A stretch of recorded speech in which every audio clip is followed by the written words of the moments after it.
আজ আবারও দুইটা লাশ পাওয়া গেল বিশ্ববিদ্যালয়ের পিছন থেকে। এটা তেমন কোনো নতুন ব্যাপার না, প্রায় সময় এমনটা ঘটে। তবে অনেক দিন যাবৎ কোনো লাশ পাওয়া যায়নি, তাই পুলিশ চুপ হয়ে গেছিল। এখন আবারও লাশ পাওয়া গেল। এখনও কি পুলিশ বসে থাকবে, নাকি যে খুনগুলো করেছে তাকে আইনের আওতায় আনা হবে? সবার আগে জানতে চোখ রাখুন আমাদের চ্যানেলে। আপনাদের সাথে আছি আমি রোবাইয়া নাসরিন। আমি খবরটা শুনে একটু মুচকে আসলাম। অনেকদিন যাবৎ কলেজে এই ঘটনা ঘটে আসছে, বিশেষ করে আমি কলেজে যাওয়ার পর থেকে। আমার পরিচয়টা জেনে নিন, আমি রবিউল হাসান, মায়ের বড় ছেলে। আর আমার একটা বড় বোন আছে, বাকিটা সাথে থাকলে জানতে পারবেন। প্রতিবারের মতো আমি এইবারেও কলেজে যাচ্ছি, তবে পড়তে নয়, ফুচকা বিক্রি করতে। আমি ফুচকা বিক্রি করি যে কলেজে খুন হয়েছে সেই কলেজে। আমার বাসা থেকে কলেজ প্রায় 20 মিনিটের দূরে। কলেজে এসে দেখি আমার পরিচিত কিছু মানুষ বের হচ্ছে, কিন্তু তারা আমাকে চিনতে কখনো পারবে না, কারণ আমি আমার আসল চেহারা লুকিয়ে রেখেছি সেই একটা অ্যাক্সিডেন্টের পর থেকে। কি অ্যাক্সিডেন্ট সেটা পরে জানতে পারবেন। তো ফুচকা যেভাবে বসে বিক্রি করে সেখানে চলে গেলাম। আমার নিয়মিত কয়েকটা কাস্টমারও আছে, তারা হলো রাকিব, ইতি, রিজন প্লাস সানিয়া। এই চারজনও আমার নিয়মিত কাস্টমার। আজকেও এরাই আগে আসছে। মামা ফুচকা দেন তো। ঠিক আছে মামা। তারা যতবারই ফুচকা খায় 4 প্লেট থাকবে। চারজনের একসাথে আসছে, একসাথে খায়, তাই কয়টা প্লেট জিজ্ঞেস করে নিই। 5 মিনিট পর তাদের ফুচকা দিলাম, তারা খেয়ে টাকা দিয়ে চলে গেল। আমিও বসে বসে ফুচকা বিক্রি করতে লাগলাম। হঠাৎ 2-3 জন পুলিশ আমার কাছে আসলো। এই ছেলে, তোর নাম কি? ফুচকাওয়ালা বলে এমন ব্যবহার করছে, স্বাভাবিক এটা? জি স্যার, মুই হইলাম হাসান। রবিউল বললে অনেকে বা তারাও চিনে ফেলবে, তাই শেষ নামটা বললাম না। এখানে কতদিন ধরে ফুচকা বিক্রি করিস? জি স্যার, 8-9 মাসের মতো হবে। একে অপরের দিকে তাকালো। এখানে যা যা খুন হয়েছে তাও তো 8-9 মাস আগে থেকে শুরু হয়েছে। হ্যাঁ, তাহলে কি এই খুনের পিছনে এই ছেলেটারও হাত আছে? আমার মনে হয় না এই ছেলেটার হাত থাকতে পারে। এই ফুচকাওয়ালার সাথে ওদের কোনো কানেকশন থাকতে পারে বলে আমি মনে করি না। হতেও পারে এটা কাকতালীয়ভাবে মিলে গেছে। তাও হতে পারে। আচ্ছা, তুই কি এখানে সন্ধ্যাবেলাতেও থাকিস? না স্যার, কলেজে যতক্ষণ খোলা থাকে ততক্ষণ, বাকি এরপর মোড় ঘুরে চলে যায়। আচ্ছা, তুই কি কাল এমন কাউকে দেখেছিস যাকে দেখে নতুন মনে হয়েছে? মানে আমি বলতে চাচ্ছি, কাউকে সন্দেহ হয় এমন কাউকে দেখেছিস? না স্যার, এমন কাউরে তো মই দেখি নাই। কাল কলেজে তাড়াতাড়ি ছুটি হয়েছিল, তাই মুইও তাড়াতাড়ি চলে গেছি। আচ্ছা ঠিক আছে, সন্দেহজনক কাউকে দেখলে আমাকে জানাবি। আচ্ছা স্যার, কমুনে। আমিও নিজের মতো ফুচকা বিক্রি করতে লাগলাম। আজকে কলেজে তেমন ক্লাস হয়নি, তাই আমিও চলে আসলাম নিজের সেই ভাঙা বাসায়। রাতে কিছু কাগজ দেখলাম, দেখে পুড়িয়ে দিলাম, কারণ আমি কোনো প্রমাণ রাখি না। আবারও খবর দেখলাম অনেকক্ষণ। চলুন খবরটা শুনে আসি। ব্রেকিং নিউজ, সকালে যে লাশ দুইটা পাওয়া গেছে তাদের গায়েও লেখা আছে আর কে। কে এই আর কে জানতে চোখ রাখুন আমাদের চ্যানেলে। আপনাদের সাথে ছিলাম আমি রোবাইয়া নাসরিন। এই খবরটা শুনে হাসলাম। জনগণ এবার নিশ্চিত যারা খুন হয়েছে তারা ধর্ষণকারী ছিল। তাদের গায়ে আর কে লেখা থাকে তারা ধর্ষণকারী। যারা খুন হয়েছে তারা বড় লোকের সন্তান ছিল। তারা এই খবর শুনে তো আর কের উপর প্রচণ্ড রেগে গেল।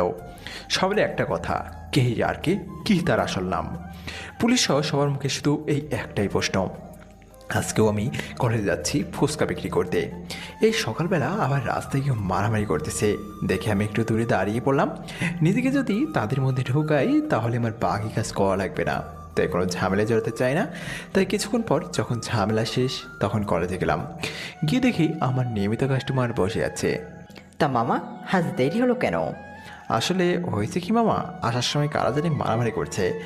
মুই তো আর তাগারও চিনি না, আর মোড়ে যদি মারে তাও কেউ কিছু কইব না, তাই দূরে দাঁড়িয়ে থেকে দেরি করে আসলাম।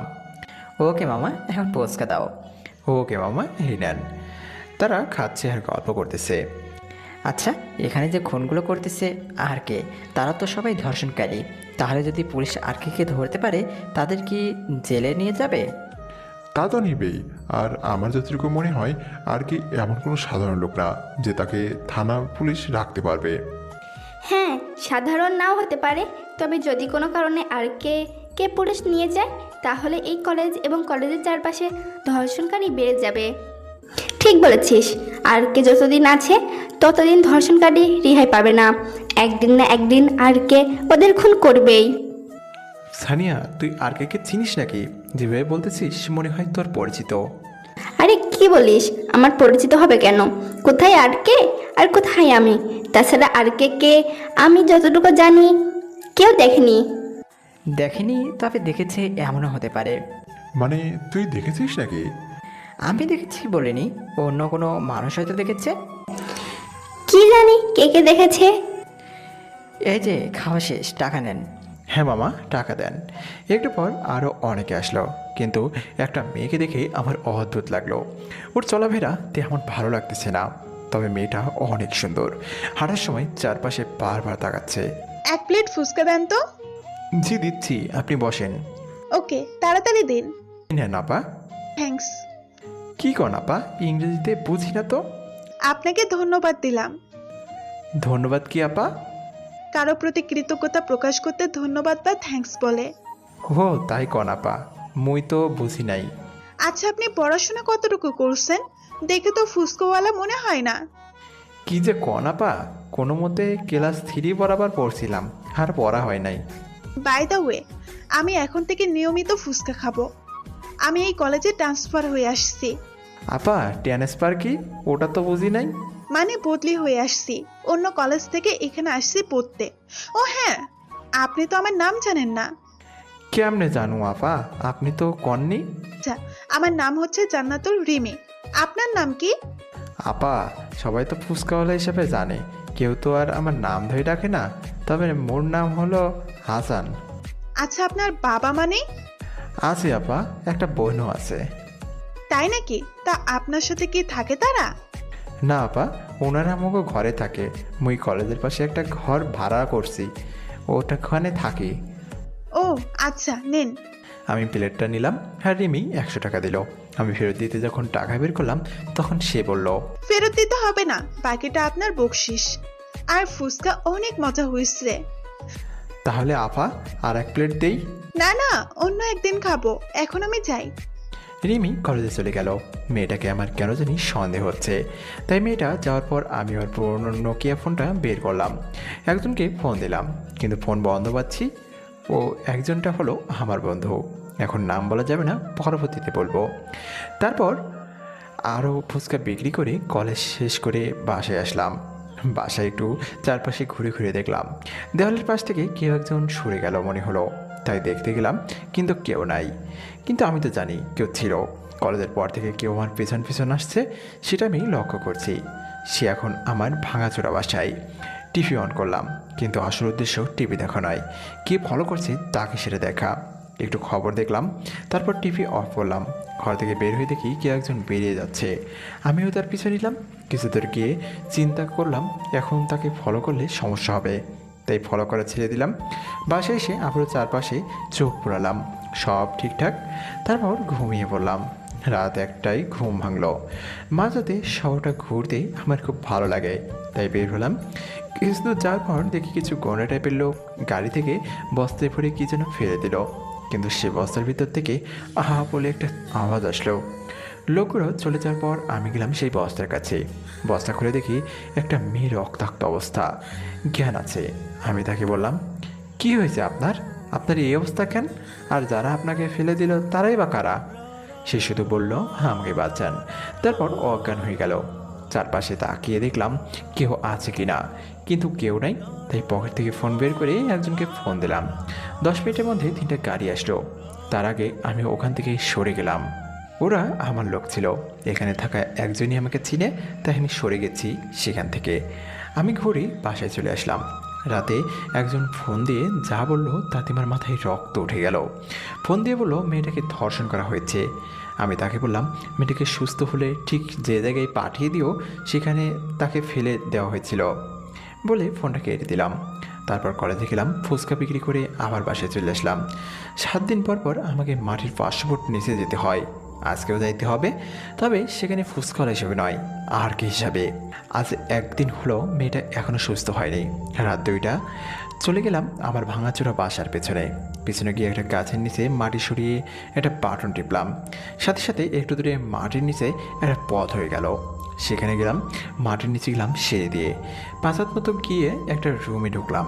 কাপড় পরলাম হারকে। ওখানে একটা লিফট আছে, সেখানে যেতে হলে ওই রুম থেকে বের হয়ে শ্বাস বন্ধ করে যেতে হবে, নয়তো অটো ফায়ার হবে লিফট থেকে। নিয়ম অনুযায়ী শ্বাস বন্ধ করে গেলাম লিফটের কাছে। লিফটের দরজার স্ক্যানার আমাকে স্ক্যান করার পর দরজা খুলে গেল।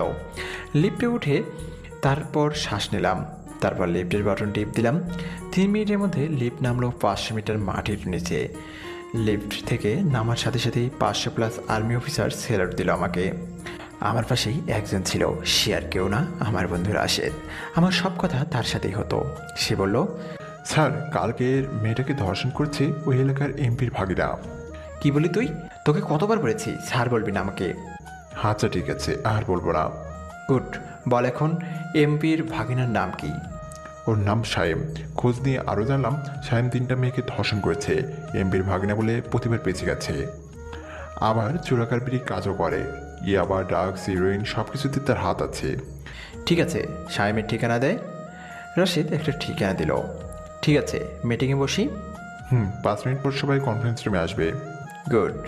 5 মিনিট পর সবাই কনফারেন্স রুমে গেলাম। সবাই স্যালুট দিল। সবাইকে বসতে বললাম।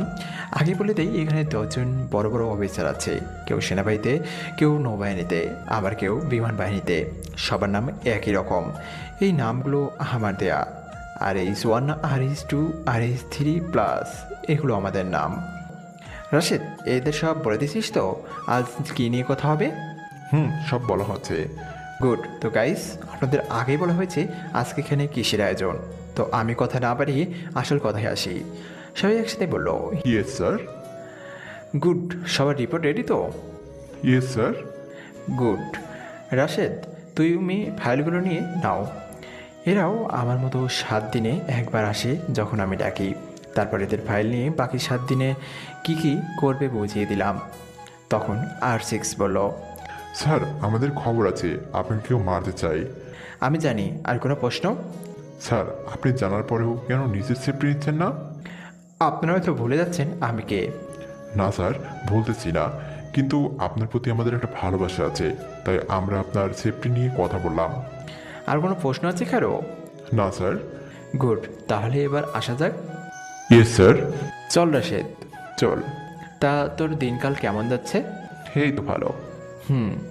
আচ্ছা, তোকে মারতে চাই চিনেও তুই এ হয়ে আছিস কেন? মারতে চাই বললে কি পারবে? হিম্মত থাকতে হবে। আচ্ছা, তাও নিজের খেয়াল রাখিস। আজ আসি।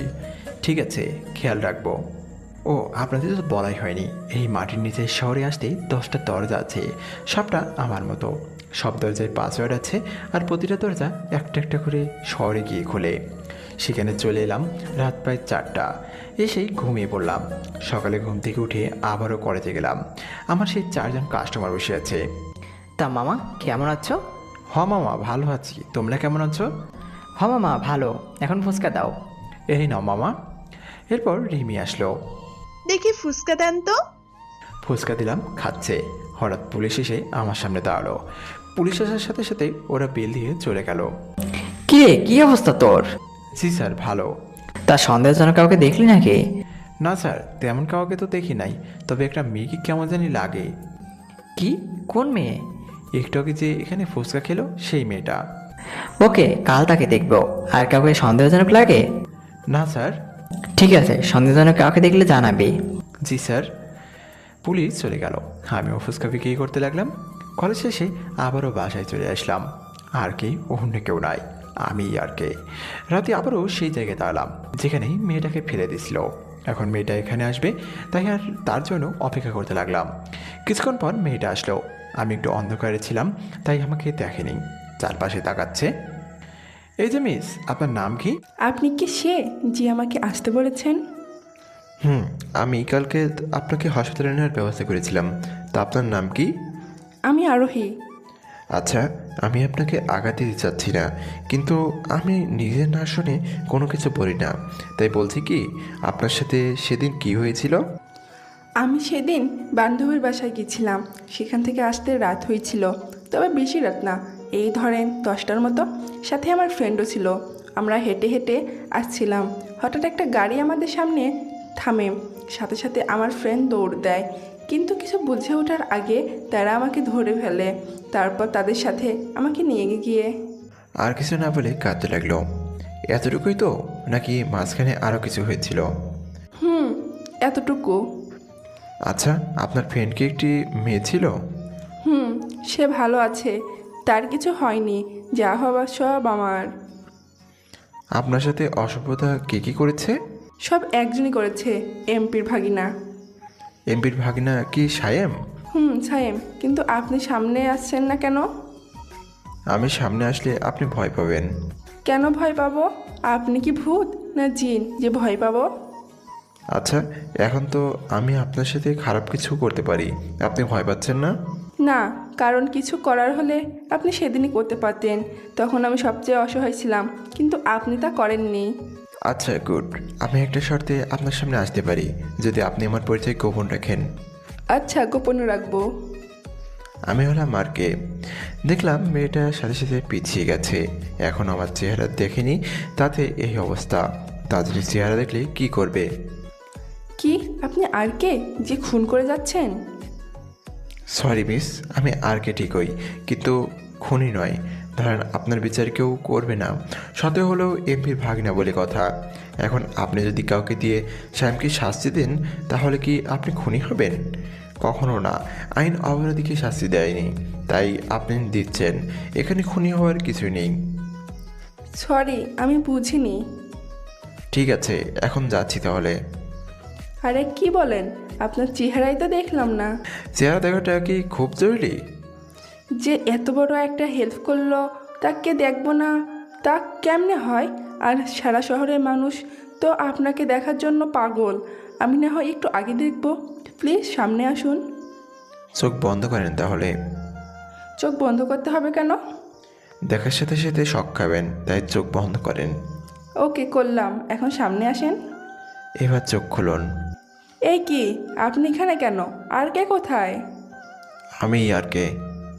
দেখেন, ফান করবেন না, আপনি তো আমাদের কলেজে ফুচকা বিক্রি করেন। ওটা তো শুধুমাত্র লোক দেখানো। সত্যি আপনি আর কে তো?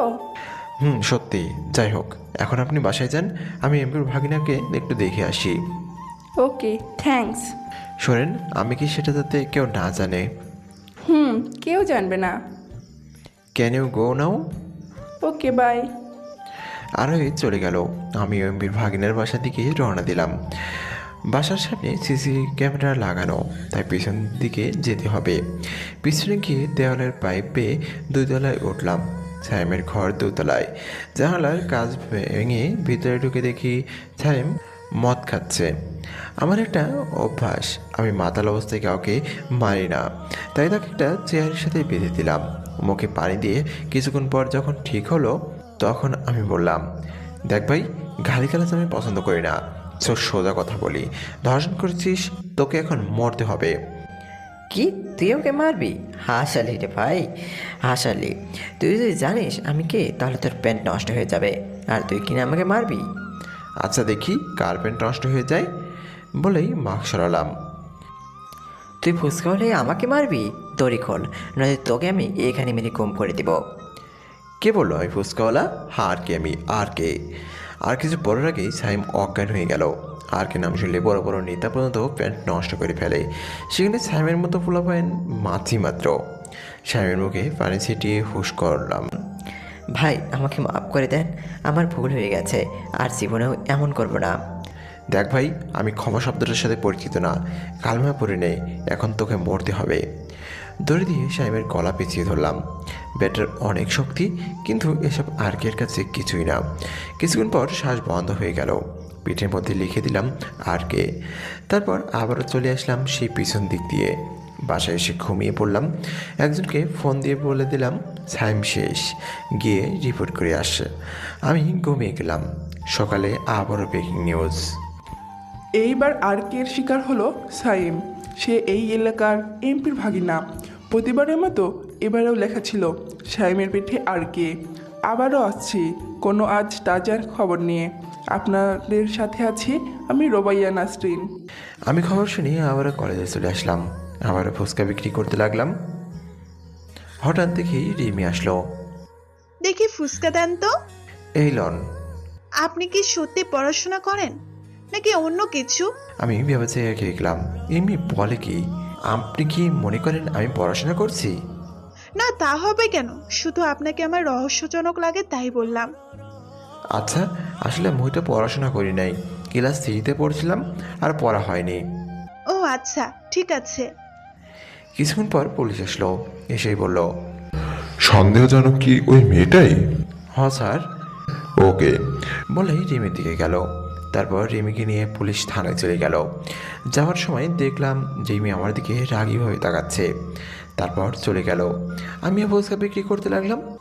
কলেজ ছুটি হওয়ার আগে ওই মেয়েটা আসলো, কি জানি নাম, ও আরোহী। মামা এক প্লেট ফুচকা দেন তো। এই লন। আরোহীকে দেখে মুচকি হাসি দিলাম। ধন্যবাদ আপনাকে। কেন? কালকে রাতের কাজটার জন্য। না থাক, লাগবে না, শুধু দোয়া করবেন যেন সবার পাশে থাকতে পারি। জি তা তো অবশ্যই। আচ্ছা এই নেন বিল। না থাক, প্রায় সবসময় তো আসেন, আজ না হয় ফ্রিতে দিমু। না তা কেমনে হয়, ফ্রি দিলে আপনার ক্ষতি হবে। আমি আরোর দিকে তাকিয়ে মুচকি হাসি দিলাম আর বললাম, ক্ষতি তখনই হবে যদি আপনি আমার পরিচয় প্রকাশ করেন। পেছন থেকে কেউ একজন বলে উঠল। কি প্রকাশ করার কথা হচ্ছে এখানে? পেছনে তাকিয়ে দেখি রিমি। এই মেয়েকে তো একটু আগে পুলিশ নিয়ে গেল, তাহলে এখানে কেন? আপনি এখানে কেন? একটু আগে তো আপনাদের পুলিশ লইয়া গেল। পুলিশ আমাকে ভুল করে নিয়ে গেছে, তাই আবার ছেড়ে দিচ্ছে। এটা তো হতে পারে না, যেখানে পুলিশের সাথে লাগলে সহজে আসতে দেয় না, সেখানে এই মেয়ে কেমনে আসলো? কাহিনী আছে, পরে বের করে নেব। ও, তাই এখানে কি প্রকাশ করার কথা হচ্ছে? কি আর কমো, উনি নাকি কবিতা লিখেছে, সেটা নাকি প্রকাশ করবে, সেটা বলছিল। আর ওইকে দেখিয়ে বললাম, সেটাই বললাম। কে তুমি, আর তোমার নাম কি? আমি এই কলেজে পড়ি, আর কবিতার কথা ভাইয়াকে বলছিলাম। ভাইয়া মানে? এটা তোমার ভাইয়া? আমার দিকে তাকিয়ে কথা বললো আরোহী। আরে না, এমনিতে ভাইয়া ডাকি, মাঝে মধ্যে কথা হয়, তাই ভাইয়া বললাম। আচ্ছা আমি আসি। বলেই আরোহী চলে গেল। আচ্ছা আপনি পুলিশকে আমাকে কেন দেখিয়ে দিলেন? আসলে হয়েছে কি, পুলিশ কয়েকদিন ধরে আমারই কইতাছে সন্দেহজনক কাউকে দেখলে জানাইতে, তাই আমি আপনারা দেখাই দিচ্ছি। আপনার এখানে নতুন দেখা গেছে, তাই কইলাম, কিছু মনে করেন না। ওকে ঠিক আছে। সেদিনের মতো চলে আসলাম। বাসায় এসে বন্ধু রাশিদকে ফোন দিচ্ছি। ফোন দিয়ে মেয়েটাকে খোঁজ নিতে বললাম, কারণ থানায় পুলিশ পড়লে সহজে তো আসা যায় না। কিন্তু এই মেয়ে আসলো কীভাবে? কিছুক্ষণ পর রাশিদ ফোন দিল। হ্যাঁ রাশিদ বল, কী খবর? স্যার আপনি যে... বাকিটা বলতে দেয়নি। তুই আবার স্যার ডাকিস কেন রে? আসলে মনে থাকে না। আচ্ছা শোন, বল, মেয়েটাকে? মেয়েটা হচ্ছে ওই থানার ডিসি। কলেজ ফোরার নাম করে আর কি নামে তোকে খুঁজতেছে। মাত্র 1 মাস হলো এখানে আসছে। আর হ্যাঁ, সাবধানে থাকিস তুই, তোর আসল পরিচয় কখনো দিবি না। যদি পরিচয় ফাঁস করে যায় তাহলে আমাদের অপারেশন সাকসেস হবে না। সাবধান কিন্তু। ওকে ঠিক আছে। আমিও এমন কিছু ভাবছিলাম, নয়তো এই মেয়েটা এত তাড়াতাড়ি থানা থেকে চলে আসলো কীভাবে। আমার আসল মিশন হচ্ছে এমপির 2 ছেলেকে শেষ করা। এই যাবৎ তাদের বিরুদ্ধে 90+ ধর্ষণ মামলা, 100+ ড্রাগস মামলা, 20+ বোমাবাজি, 5+ মেয়ে পাচার মামলা আছে। ক্ষমতার দাপটে সব ঠান্ডা করে রাখছে, কিন্তু এখন সব ফাইল আমার হাতে। দেখি এবার তাদের কে বাঁচায়। আরও 27 দিনের মতো সময় আছে আমার কাছে। এই সময়ের মধ্যে এই শহরটাকে পাপমুক্ত করে দিব। রাতে ঘুমিয়ে পড়লাম। রাতের শহর ঘুরতে ভালো লাগে, তাই ঘুম থেকে উঠে বেরিয়ে গেলাম। হঠাৎ দেখলাম কিছু লোক একটা মেয়েকে ঘিরে রেখেছে। আমি দূর থেকে এসব দেখতে থাকলাম, কিন্তু আর কতক্ষণই বা দেখা যায়। যে মেয়েটা আর আমার দিকে ঘুরলো তাকে দেখে আমি আকাশ থেকে বললাম, এ তো রিমি, মানে ডিসি। কয়েকজন ঘিরে রেখেছে, সে চাইলে মারামারি করতে পারে, কিন্তু সবার সাথে পেরে উঠবে না। ওরা প্রায় 8 জনের মতো আসছে, তাই চিৎকার করতেছে ছেড়ে দেওয়ার জন্য, কিন্তু তারা ছাড়তেছে না। আমি আর কি দেখব, মুখে মাস্ক লাগালাম, গেলাম সামনে। আমি যখনই রাতে বের হই, সাথে আমার প্রিয় কোটটা থাকে, সাথে স্পেশাল টিমের স্পেশাল গান, আর আমার প্রিয় চুরি করার সাথে মাস্ক। তো আমি মাস্ক পরে সামনে গেলাম। এই এখানে কি হচ্ছে? সাথে সাথে সবাই আমার দিকে তাকালো। একজন বলে উঠল, কি হচ্ছে তোকে দেখতে হবে না, যা নিজের কাজ কর। কে? আজ আমার কাজ আমি করছি, ভালো চাইলে তাকে ছেড়ে দে। তুই কেটে যে তোর কথায় ছাড়তে হবে? বাঁচতে চাস তো এখান থেকে ভাগ। এই যে মিস রিমি, আপনি নিজের পরিচয় দিলেই তো এরা আপনাকে ছেড়ে দেবে। রিমি আমার দিকে অদ্ভুত চোখে তাকালো। আপনি কিভাবে আমার নাম জানেন? যে আমাকে ধরতে আসছে তাকে চিনব না, তাকে এমনি হয়? মানে? কিছু না, পরে বলবো। এই তোরা দাঁড়িয়ে দাঁড়িয়ে কি দেখছিস? মার শালাকে। এখানে হিরোগিরি দেখাচ্ছে। তারা আমাকে মারতে আসলো। আমি রিমিকে বললাম, তুমি ওইদিকে গিয়ে দাঁড়াও। রিমি সেদিকে চলে গেল। তারপর আমি পেঁচিয়ে দিলাম এদেরকে। মারের তো কোনো কম নাই, যাকে যেদিকে পারলাম ইচ্ছা মতো মার দিলাম। এদের কিন্তু বাংলা মায়ের একটাও দেয়নি। সব থাইল্যান্ড 6টা দেশের আর্মিতে প্রশিক্ষণ নিয়েছি। সবাই মাটিতে শুয়ে আছে। সবাইকে বললাম, আর যদি কখনো তোদের এখানে দেখি তাহলে বুঝতে পারবি। রিমির কাছে গেলাম, মাস্ক কিন্তু মুখেই আছে। তামিজ ডিসি রিমি, আপনি একা কেন? আপনার পুলিশ বাহিনী কোথায়? রিমি কিছুই বলছে না, শুধু তাকিয়ে আছে আর ভাবছে এত ছদ্মবেশ ধরার পরেও কিভাবে তাকে চিনল। এই যে মিস, কি হলো? কিছু না, কে আপনি আর আমাকে কিভাবে চেনেন? শুনবেন কি আমি? হ্যাঁ শুনবো, কে আপনি? আমি সেই যাকে ধরার জন্য আপনি কক্সবাজার থেকে ঢাকায় এসেছেন। আমি সেই যাকে ধরার জন্য আপনি দিনরাত ছদ্মবেশ তৈরি করছেন। আমি সেই যাকে ধরার জন্য আপনি পাগলের মতো খুঁজছেন। আমি সেই যাকে ধরতে পারলেই আপনার প্রমোশন হবে। আমি আর কেউ নয়, স্বয়ং আর কে। রিমির সাথে সাথে পিছিয়ে গেল। তার এত একটাই ভয়, আর কি এখন তাহলে ভুল বুঝবে? তাকে কি মেরে ফেলবে, নাকি আর কি তাকে ক্ষমা করে দিবে? কি হলো, গ্রেপ্তার করবেন না আমাকে? আমাকে ক্ষমা করে দিন। আপনি যা বলছেন সব সঠিক, কিন্তু এই কাজের জন্য আমি আসলেও আপনাকে অ্যারেস্ট করতে পারবো না, because I love you, I really love you. আর কে? আমি সেদিন থেকে আপনাকে ভালোবাসি যেদিন জানলাম শুধু ধর্ষককারীদের আপনি শাস্তি দিচ্ছেন, কোনো নির্দোষকে নয়। আমি আপনাকে সত্যিই ভালোবাসি, আমি আপনাকে বিয়ে করতে চাই। হ্যাঁ আমি জানি আমার মতো হাজারো মানুষ আপনাকে ভালোবাসে শুধুমাত্র আপনার এই মহৎ কাজের জন্য, কিন্তু দেখুন আইন তো নিজের মতো চলবে, তাই না? আপনি আত্মসমর্পণ করেন, আমি আপনার পাশে থাকবো, আইনের হাত থেকে আপনাকে বাঁচাবো। আপনি যা করছেন সব ভালোর জন্য করছেন। আমি কিছুই বললাম না। কি হলো, কথা বলছেন না কেন? কি বলবো, আপনি তো নিজেই সব বলে যাচ্ছেন। আর হ্যাঁ, আমি জানি না আপনি আমাকে ভালোবাসেন কিনা, তবে এতটুকু বলবো, যদি সত্যি ভালোবাসেন তাহলে অনেকটা সময় অপেক্ষা করতে হবে। আমার মিশন যতদিন পর্যন্ত শেষ হবে না ততদিন আপনি না দেখবেন আমার চেহারা, না পাবেন আমার ভালোবাসা। তবে এটা মনে রাখবেন, আপনাকেও আমার ভালো লাগে। আজকে আসি। আর হ্যাঁ, রাতে একা বের হওয়া আপনার পক্ষে ভালো হবে না। আমি আর কিছু না বলে চলে আসলাম। রিমিকে কলেজে যখন প্রথম দেখলাম তখন থেকে বেশ ভালো লাগে, তাই না করিনি। আমিও চলে আসলাম বাসায়। এভাবে চলে গেল প্রায় আরও 10 দিন। ও হ্যাঁ, আমাদের আরও একটা কথা বলি। বর্তমান আমার যে চেহারা আছে সেটা আমার না, প্লাস্টিক সার্জারি করিয়েছি।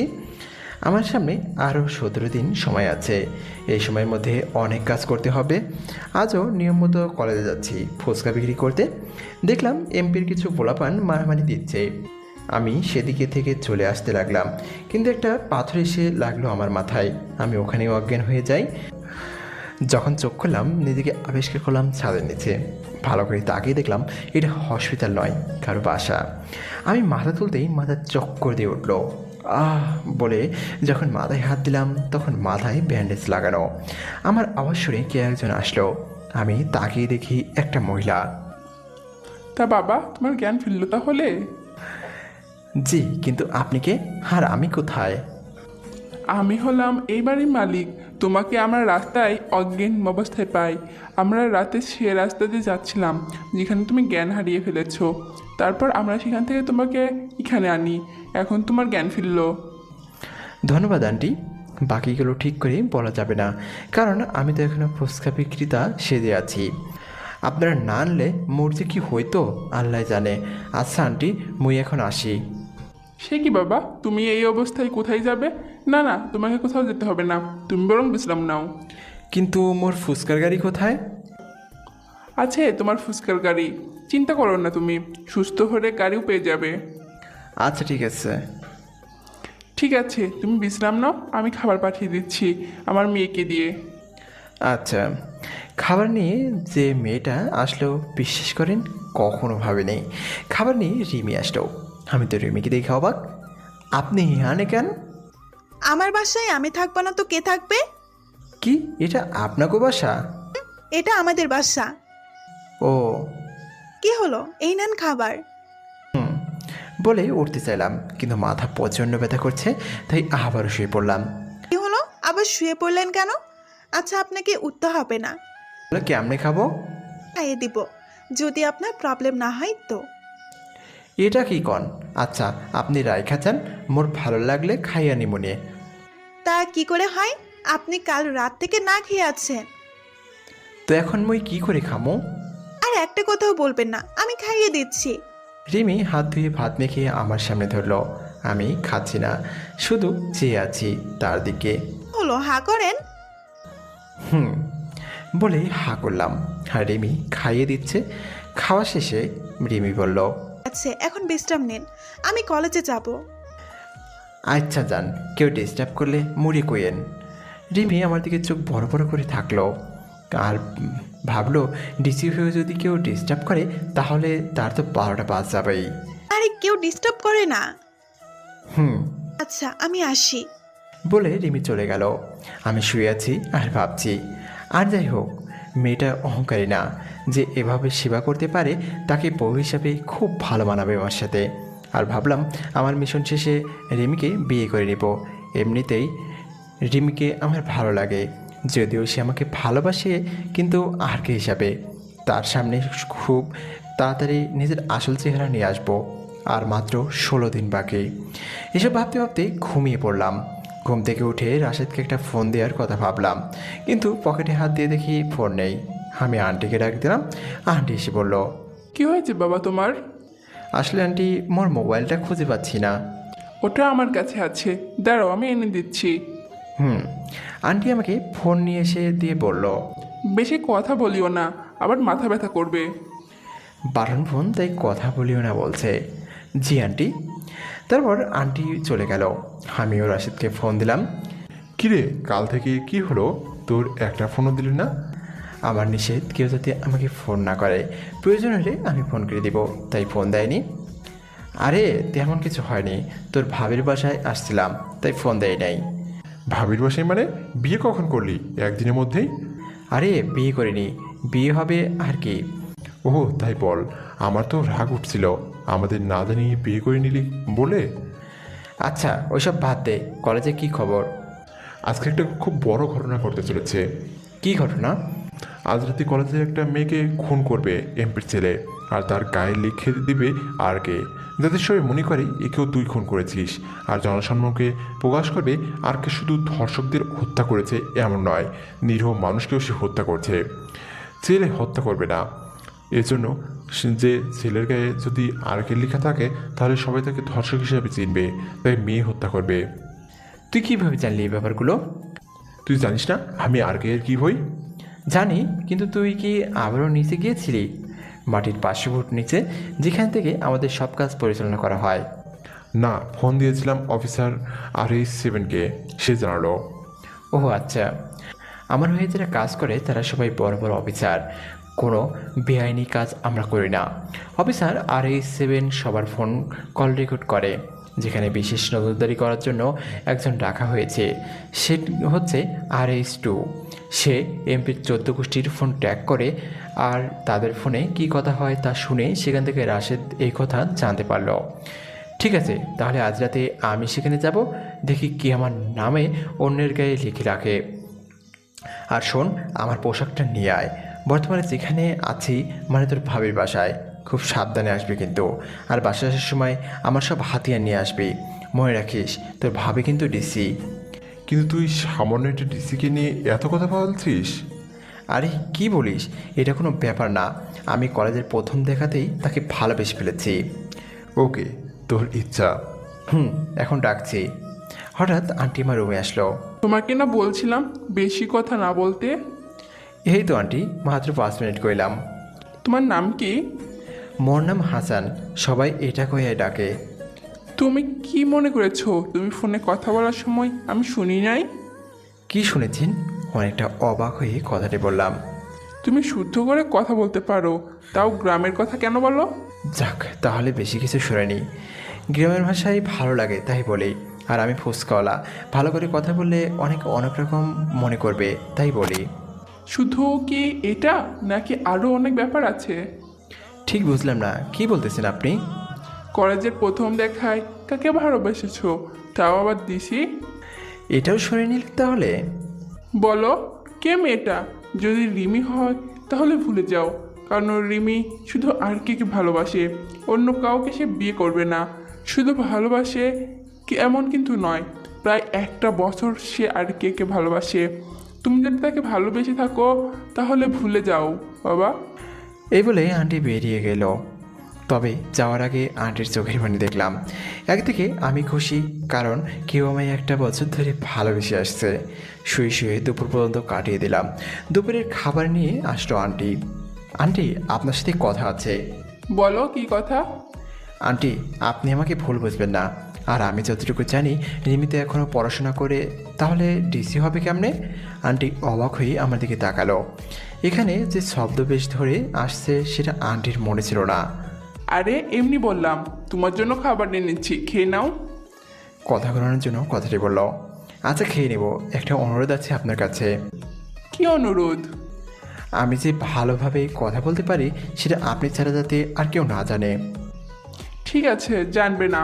আর হ্যাঁ, সকালে ফোনে কি বলছো আর আমি কি বলছি এসব তুমি ভুলে যাও। ঠিক আছে আন্টি। আর হ্যাঁ আন্টি, আমি এখন চলে যাব। তোমার কি মাথা খারাপ হয়েছে? চলে যাবে মানে কি? এখনো তুমি অসুস্থ। এটা তেমন কিছু না আন্টি। আর কিছু বলতে দিল না। আমি কি তোমাকে যেতে বলছি? বলছি যাবে না তো যাবে না, ব্যাস। আচ্ছা, রাগ করতে হবে না। ওকে, যাব না। এই তো ভালো ছেলে, এবার খেয়ে নাও। আন্টি চলে গেল, আমিও খেয়ে নিলাম। আর কিছুক্ষণ পর রিমি কলেজ থেকে আসলো। আমি খেয়ে আবার শুয়ে পড়লাম। রিমি আমি যে রুমে আছি সে রুমে আসলো। তা এখন কেমন লাগছে আপনার? জি ভালো, আগের থেকে। ওকে, আপনি বিশ্রাম নেন, আমার একটু কাজ আছে। আপনি আপনার কাজ করেন। রিমিকে যত দেখি ততই ভালো লাগে। বিকেল টাইমে করে আমি রাশেদকে ফোন দিলাম।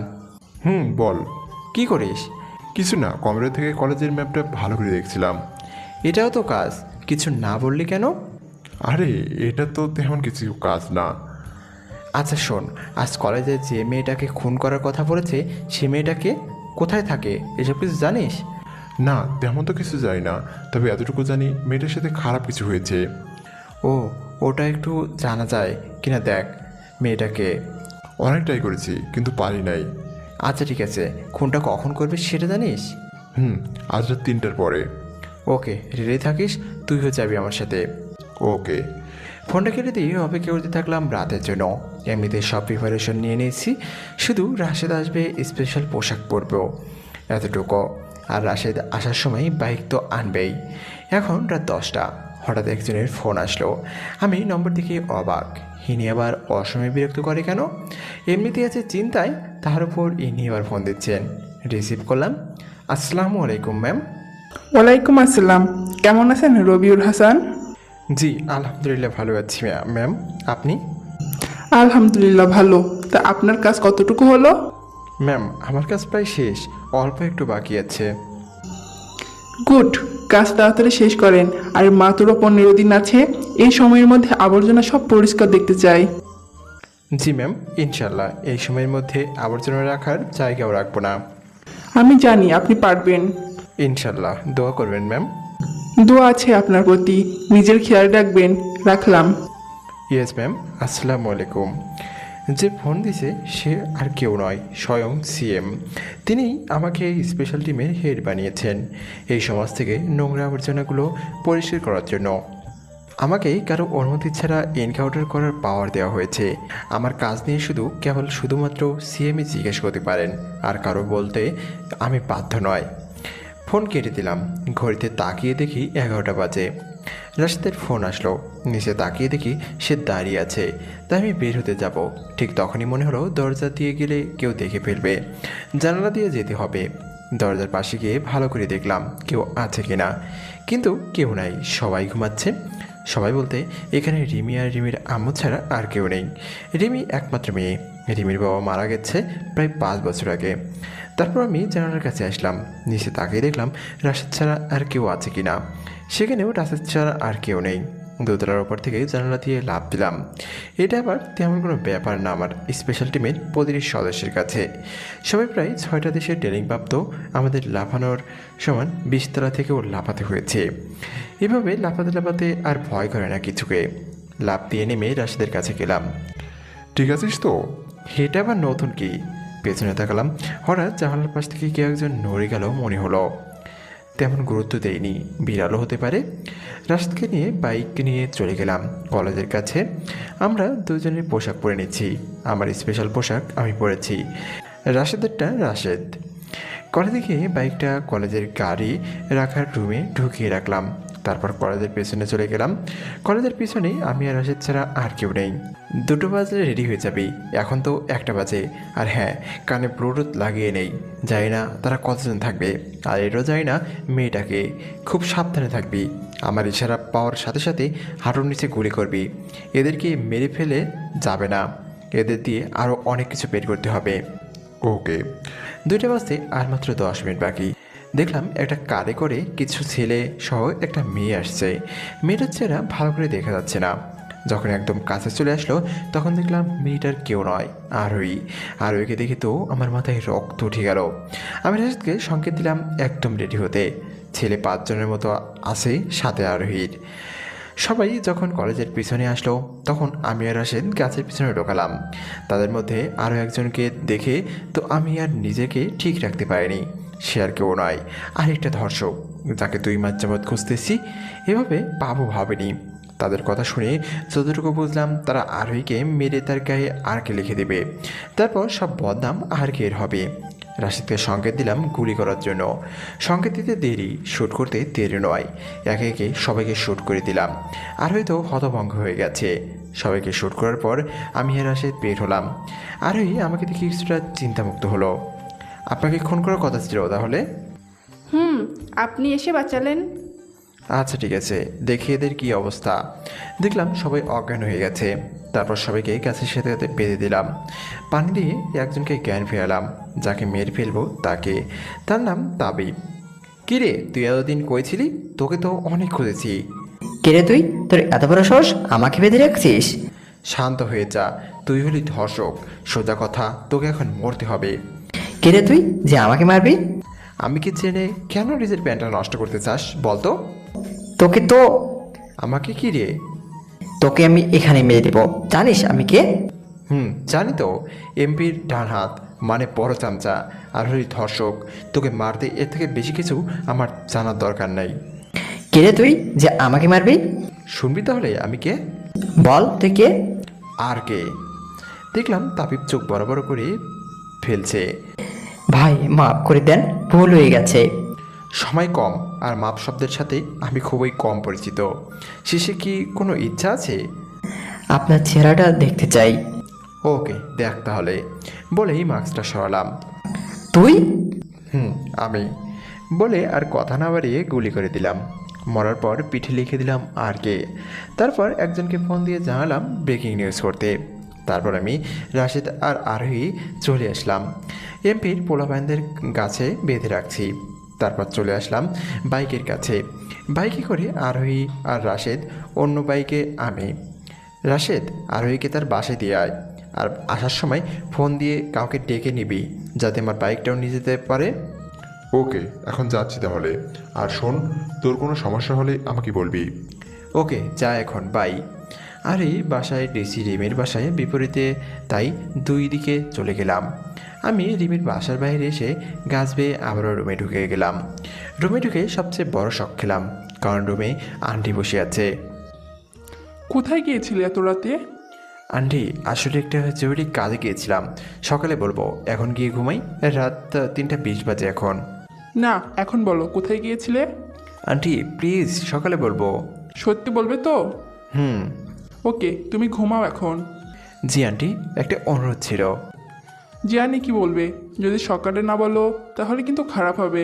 আর তুমি বলবে এই যে তুমি মাঝরাতে বাইরে গেছো এটা না বলতে বলবে, তাই তো? জি আন্টি। ঠিক আছে, বলবো না, এখন ঘুমাও। Okay aunty, good night. Aunty বড় করে তাকালো কিন্তু কিছুই বললো না। আমি এবার কি করলাম, এভাবে তাকালো কেন? তারপর আন্টি চলে গেল। আমিও ঘুম দিলাম। সকালে ঘুম থেকে উঠে দেখি আন্টি আমার রুমে আসতেছে। আন্টি, আসলে কালকের জন্য ক্ষমা করবেন, একটা জরুরি কাজ ছিল, তাই আপনাদের না বলে চলে গেলাম। আমি সেটা শুনতে আসিনি। এখন ফ্রেশ হয়ে নিচে আসো, খাবার খাবে, তারপর বাকি কথা হবে। ওকে আন্টি, আপনি যান, আমি আসতেছি। 10 মিনিট পর রেডি হয়ে নিচে নিয়ে গেলাম। দেখছি রিমি আর আন্টি টেবিলে বসে আমার জন্য ওয়েট করতেছে। তা এখন আপনার শরীর কেমন? মুইহান পুরাই ভালো। রিমির সামনে গ্রামের ভাষায় কথা বলতে হবে, নয়তো অনেক কিছু ভেবে নেবে। সতে হলেও ডিসি বলে কথা। তাহলে তো ভালোই, বসেন, খাবার খেয়ে নিন। বলে বসে গেলাম। জানি না আর আমার মতো ভাগ্য আর কারো আছে কিনা। বিয়ের আগে বউয়ের সাথে এক টেবিলে খাবার খাইতেছি। কথা কি এখানে বলবো নাকি পরে বলবো? পরে কইলে হবে? ঠিক আছে, এখন খেয়ে নাও। তারপর সবাই খেয়ে নিলাম। রিমি টিভিটা অন করলো, আমিও সেখানে তাদের সাথে বসে আছি। ব্রেকিং নিউজ, আজ আবারও আরকের শিকার হলো এমপির বিশ্বাসযোগ্য আরেক নেতা, যাকে এমপির ডান হাত বলে গণনা করা হয়। তারও পিঠে লেখা ছিল আরকে। আসলে কে এই আরকে? তার আসল উদ্দেশ্য কি? সবার একটাই প্রশ্ন। সবার আগে নতুন আপডেট পেতে চোখ রাখুন আমাদের চ্যানেলে। আপনাদের সাথে ছিলাম আমি রোবাইয়া নাসরিন। খবর শুনে সব নেতার মাথা গরম হয়ে গেল। তবে এবার আর কেউর উপর নয়, সাংবাদিকের উপর। শুধু নেতারা গরম হয়ে গেছে তাও নয়, অন্যান্য মিডিয়াও গরম হয়ে গেছে। তাদের একটাই কথা, সব খবরে এই মেয়ে সবার আগে পাই কেন? এই মেয়ে কে? নাকি আর কে এর সাথে এই মেয়েটার পরিচয় আছে? আমি খবর শুনিয়ে হাসলাম, যেটা রিমির চোখে পড়ে গেল। আমি তারপর আন্টিকে বললাম, আন্টি তাহলে মুই আজকে আসি? আসি মানে? তোমার সাথে তো কথা আছে। আচ্ছা আন্টি। আন্টি রিমিকে বলল, রিমি, তুই কলেজে যা। ওকে মা, সাবধানে থেকো। আর আপনি কি আর চলে যাবেন? মুই আজ চলে যাব। ওকে, সাবধানে যাবেন। রিমি যাওয়ার পর আন্টি আমাকে বলল, বলো, কে তুমি? আর কি তোমার এমন কাজ যার জন্য রাত 2টার সময় বাইরে যেতে হয়? আন্টি আপনি আমার ব্যাপারে অনেক কিছু অনুমান করে নিচ্ছেন, শুধু এটুকু শোনেন, আমার নাম হাসান। তুমি কাল কি জন্য এত রাতে বাইরে গেছো? আন্টি গুরুত্বপূর্ণ কাজে বের হয়েছি, কিন্তু কী কাজ সেটা এখন বলা যাবে না। এটা খুব গুরুত্বপূর্ণ কাজ। যদি আপনার খুব জানতে ইচ্ছা করে তাহলে এতটুকু মনে রাখেন, আর 10 দিনের মধ্যে সব বুঝতে পারবেন। আজকে আমি আসি। না, তুমি এভাবে যেতে পারো না। কি কাজ সেটা বলে যাও। আন্টি আপনি কি আমাকে বিশ্বাস করতে পারছেন না? সত্যি আজ 10 দিনের আগে সব জানতে পারবেন। ঠিক আছে, অপেক্ষায় থাকলাম। ধন্যবাদ আন্টি। তারপর আন্টির থেকে বিদায় নিয়ে নিজের ভাঙাচোরা বাসায় চলে আসলাম। আজকে সহ 3 দিন কলেজে ফুচকা বিক্রি করতে যাইনি, কাল থেকে আবার যাব। তারপর বিকালবেলা একটু ঘোরাঘুরি করে তাড়াতাড়ি ঘুমিয়ে গেলাম। সকালে ঘুম থেকে উঠে আবার কলেজে গেলাম ফুচকা বিক্রি করতে। নিয়মিত কাস্টমার তো আছেই। তা মামা কেমন আছো? এতদিন আসো নাই কেন? একটু অসুস্থ ছিলাম মামা, এখন ঠিক আছি, এখন আসবো প্রতিদিন। ওকে মামা, এখন ফুচকা দাও। লও। তারপর সারাদিন ফুচকা বিক্রি করলাম। রাতে বাসায় এসে শুয়ে পড়লাম। আমার বন্ধু রাশেদকে ফোন দিলাম। রাশেদ যেটা বললো তা শুনে তো আমার 1 মিনিটও থাকতে পারলাম না। রাশেদকে ফোন দেওয়ার পর সে বলল আমার আপুকে নাকি খুঁজে পাওয়া যাচ্ছে না, বিকাল থেকে নাকি। রাশেদকে বললাম খুব তাড়াতাড়ি আমার সাথে দেখা করতে। 20 মিনিটের মধ্যে সে আসলো।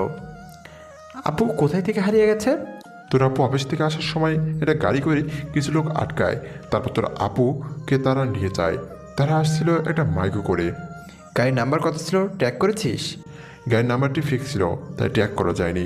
তবে আমরা একটা কাজ করতে পারি। আমি কাজটা করার জন্য আমাদের গ্রুপকে জানিয়েছি। কী কাজ?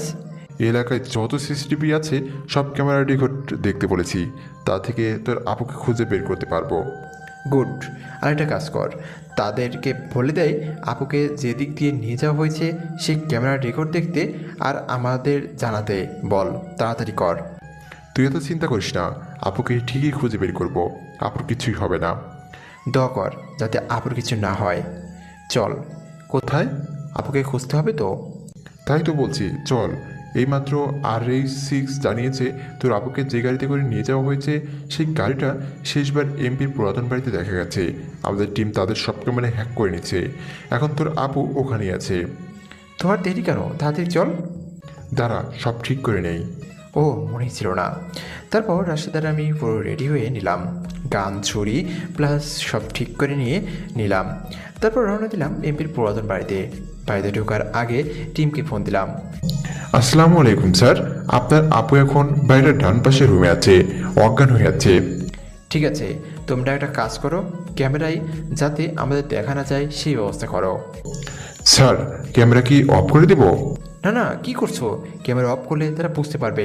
একটা কাজ করো, আমরা আসার আগে যে ফুটেজটা হয়েছে সেটা আবারও চালাও, যাতে তারা বুঝতে না পারে, পরিস্থিতি যাতে স্বাভাবিক মনে হয়। ওকে স্যার, সব হয়ে গেছে, এখন আপনি ভিতরে যেতে পারেন। ওকে রাশেদ, চল ভিতরে যাই। চল। ভিতরে ঢুকে আপুকে যেখানে বেঁধে রেখেছে সেখানে যেতে লাগলাম।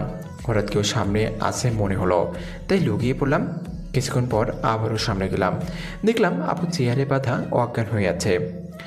রাশেদ, তুই এখানে দাঁড়া, ভিতরে তুই যাস না, বন্দুক দিয়ে ঠিক করে রাখ, কেউ আমার দিকে আসলে তাকে শ্যুট করে দিবি।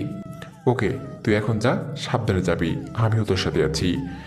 আমি রাশেদের দিকে মুচকি হেসে তাকালাম। ছোটোবেলায় একটা কথা মনে পড়ে গেল। একদিন আমি স্কুলে যাচ্ছিলাম, তখন হয়তো ক্লাস 5 বা 6-এ পড়ি। একটা ছেলে এসে আমাকে পেছন থেকে কিল মেরে চলে গেল। কে সেটা আমি দেখিনি, যে মেরেছে তার পেছনে রাশেদ ছিল। আমি তো কিল খেয়ে বসে পড়েছি, একটু বেশি জোরে লেগেছিল। 5 মিনিট পর শুনলাম আমার ক্লাসের একজন মার খেয়ে বেহুশ হয়ে গেছে। কে মেরেছে সেটাও কেউ জানে না। সেদিন রাশেদের সাথে আমার আর কথা হয়নি, বাসায় চলে আসলাম। পরের দিন স্কুলে গিয়ে রাশেদকে বললাম, কালকে মারামারির সময় তুই কোথায় ছিলি? এই তো আমি এখানে ছিলাম সবার সাথে। এখানে কোথায়? কালকে কে একজন আমাকে পেছন থেকে খুব জোরে মেরে চলে গেল, সে কে সেটাও জানলামও না। যে মেরেছে সে তো মার খেলো। মানে তুই কীভাবে জানিস আমাকে মেরেছে আর কে বা মার খেলো? স্কুল ছুটির পর বলবো। ওকে, এখন ক্লাসে চল। তারপর ক্লাস শেষ করে যখন বের হয়ে গেলাম তখন আমি বললাম, রাশেদ এবার বল কে আমাকে মেরেছে? সাকিব। তুই কীভাবে জানলি? আর সাকিবকে তো কাল কেউ মেরেছে। কে আবার মারবে আমি ছাড়া? মানে তুই মেরেছিস? কিন্তু কেন? ইচ্ছা হয়েছে তাই মেরেছি। কি তুই ইচ্ছা হলেই কি কাউকে মারবি? তুই কি মনে করেছিস তোকে কেউ মেরে পালিয়ে যাবে আর আমি দেখে দেখে হাসবো? মানে আমাকে মেরেছে বলেই কি তুই তাকেও মারবি? তা নয় তো কি। যদি সে স্যারকে বলে দেয় তাহলে কি করবি? ধরে নিয়ে সে সব ভুলে গেছে, মারার সময় বলে বলে মারছি। আজকের কোনো কথা যদি সে কাউকে জানায় তাহলে তাকে আবার মারবো দেবো। কি তাহলে তুই কি শিওর যে সে এই ঘটনা কাউকে বলবে না? সেও নয় তো কি, যদি সে কাউকে এসব কথা বলে তাহলে তো সে তার খবর আছে। আর তুই এসব চিন্তা করিস না, কাউকে সে বলবে না। অবশ্যই ঘটনাটি কেউ আর জানেনি আসলে সেদিন কি হয়েছিল। এমন আরও অনেক ঘটনা আছে। রাশেদ সবসময় আমার পাশেই ছিল ছায়ার মতো। বর্তমানে কিরে কি ভাবছিস? ভিতরে যা, একদম চিন্তা করবি না, আমি আছি। বলে ভিতরে চলে গেলাম। আপু এখনও অজ্ঞান, তাই পাশে পানি ছিল, সেখান থেকে নিয়ে আপুর মুখে ছিটা দিলাম। তারপর আপুর জ্ঞান ফিরল। আপু আমাকে দেখে অনেকটা চিন্তামুক্ত হলো। তারপর চেহারা দেখে বোঝা যাচ্ছে। আপু চিন্তা করিস না, এখন সাবধানে চলো। চল, এদের বিরুদ্ধে অনেক ইনফরমেশন আছে আমার, তোর অনেক কাজ করবে এই ইনফরমেশন। ঠিক আছে আপু, সেসব পরে হবে, এখন চল। চল। বাইরে এসে যা দেখলাম তা একদম অবিশ্বাস্য। রাশেদ যেখানে ছিল সেখানে সে নাই, আছে তার ফোনটা। আমি ফোনটা হাতে নিতেই কেউ একজন আমাকে ধাক্কা দিল। আমি কিছুটা দৌড়ে গিয়ে ছুটে পড়লাম। পিছনে তাকিয়ে দেখি এমপির লোক ফয়সাল দাঁড়িয়ে আছে। কিরে আর কে, অবাক হয়ে গেলে আমাকে দেখে? তুই কি মনে করেছিস তোর সব লোক ক্যামেরা হ্যাক করে তুই এখান থেকে এই সাংবাদিককে নিয়ে যাবি? আরে তুই কি ভেবেছিস তুই চাইলেই একে এখান থেকে নিতে পারবি? কখনো না। বরং আরো ভালো হলো, তুই অনেকদিন ধরে দেখার ইচ্ছা ছিল, আজ তোকেও দেখে নিব। আচ্ছা তুই একা আমার কি করবি বল? বরং আমি তোকে এখানে মেরে দিব। হাসালি তুই, হাসালি। তুই কি মনে করেছিস আমি একা? এই তোরা বাইরে আয়। দেখলাম সাথে সাথে 10 জন ছেলে বেরিয়ে আসলো। কি অবাক হয়ে যাচ্ছে সেটা দেখে? ও হ্যাঁ, অবাক হওয়ার কিছু নেই, আর তোর বন্ধু সে আমাদের সাথেই আছে। তাকে তো ইচ্ছে মতো মার দিয়েছি, এখন তোকে দিব। তাকে শুধু মেরেছি, কিন্তু তোকে মেরেই ফেলবো। আচ্ছা, সেটা না হয় পরে দেখা যাবে। আগে বল, তুই কি এসব কাজ এমপির জন্য করতেছিস? তোর এই একটা ইচ্ছা পূরণ করলাম। তাহলে শোন, কার জন্য আমি কাজ করতেছি। এই কাজ আমি একটা মেয়ের জন্য করতেছি।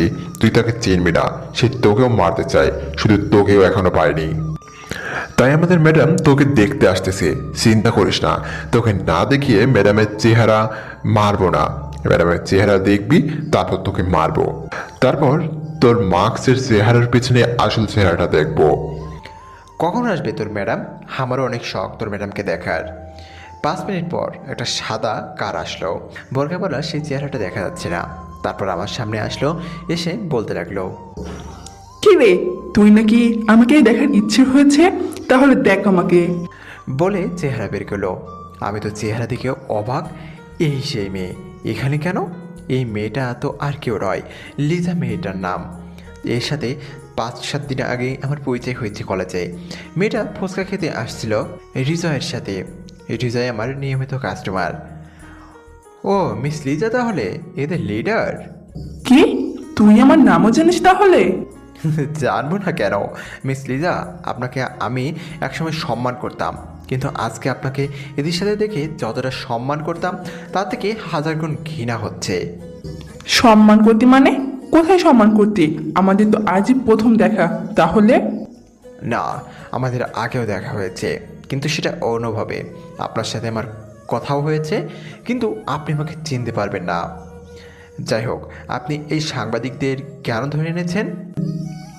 এর কাছে আমাদের অনেক গোপন তথ্য আছে। টাকাও দিছিলাম যাতে তথ্যগুলো আমাদের দিয়ে দেয়, কিন্তু দেয়নি। তাই ধরে আনলাম। এখন মেরে ফেলবো একসাথে তোকেও। আপনি কি মনে করেছেন আপনি চাইলেন আর আমি হাত পকেটে গুটিয়ে বসে থাকবো? ঠিক আছে, তাহলে দেখি তুই একা 10 জনের সাথে কি করতে পারিস। এই মার ওকে। বলতে দেরি, তারা আমাকে মারতে আসতে দেরি না। আমি আপুকে বললাম, আপু তুমি একটু ওইদিকে যাও, এদের একটু থেরাপি দেই। আপু সেদিকে যেতে চাচ্ছে না, তাও জোর করে সেদিকে পাঠিয়ে দিলাম। তারপর সবাই আমাকে মারতে আসলো, আমিও তাদের সাথে মারামারি করতে লাগলাম। হঠাৎ লিজা আমার আপুকে মারতে গেল। আমি আর কিছু করতে না পেরে কোমর থেকে গুলি বের করে লিজার পায়ে গুলি করে দিলাম। বাকি সবাইকে ইচ্ছা মতো দিলাম। তারপর ফয়সালের কাছে গেলাম, লিজার ফয়সালকে বেঁধে দিলাম চেয়ারে। তারপর ফয়সালকে বললাম, বল রাশেদ কোথায়, তাকে কোথায় নিয়ে গেছিস? না, বলবো না, মেরে ফেললেও বলবো না।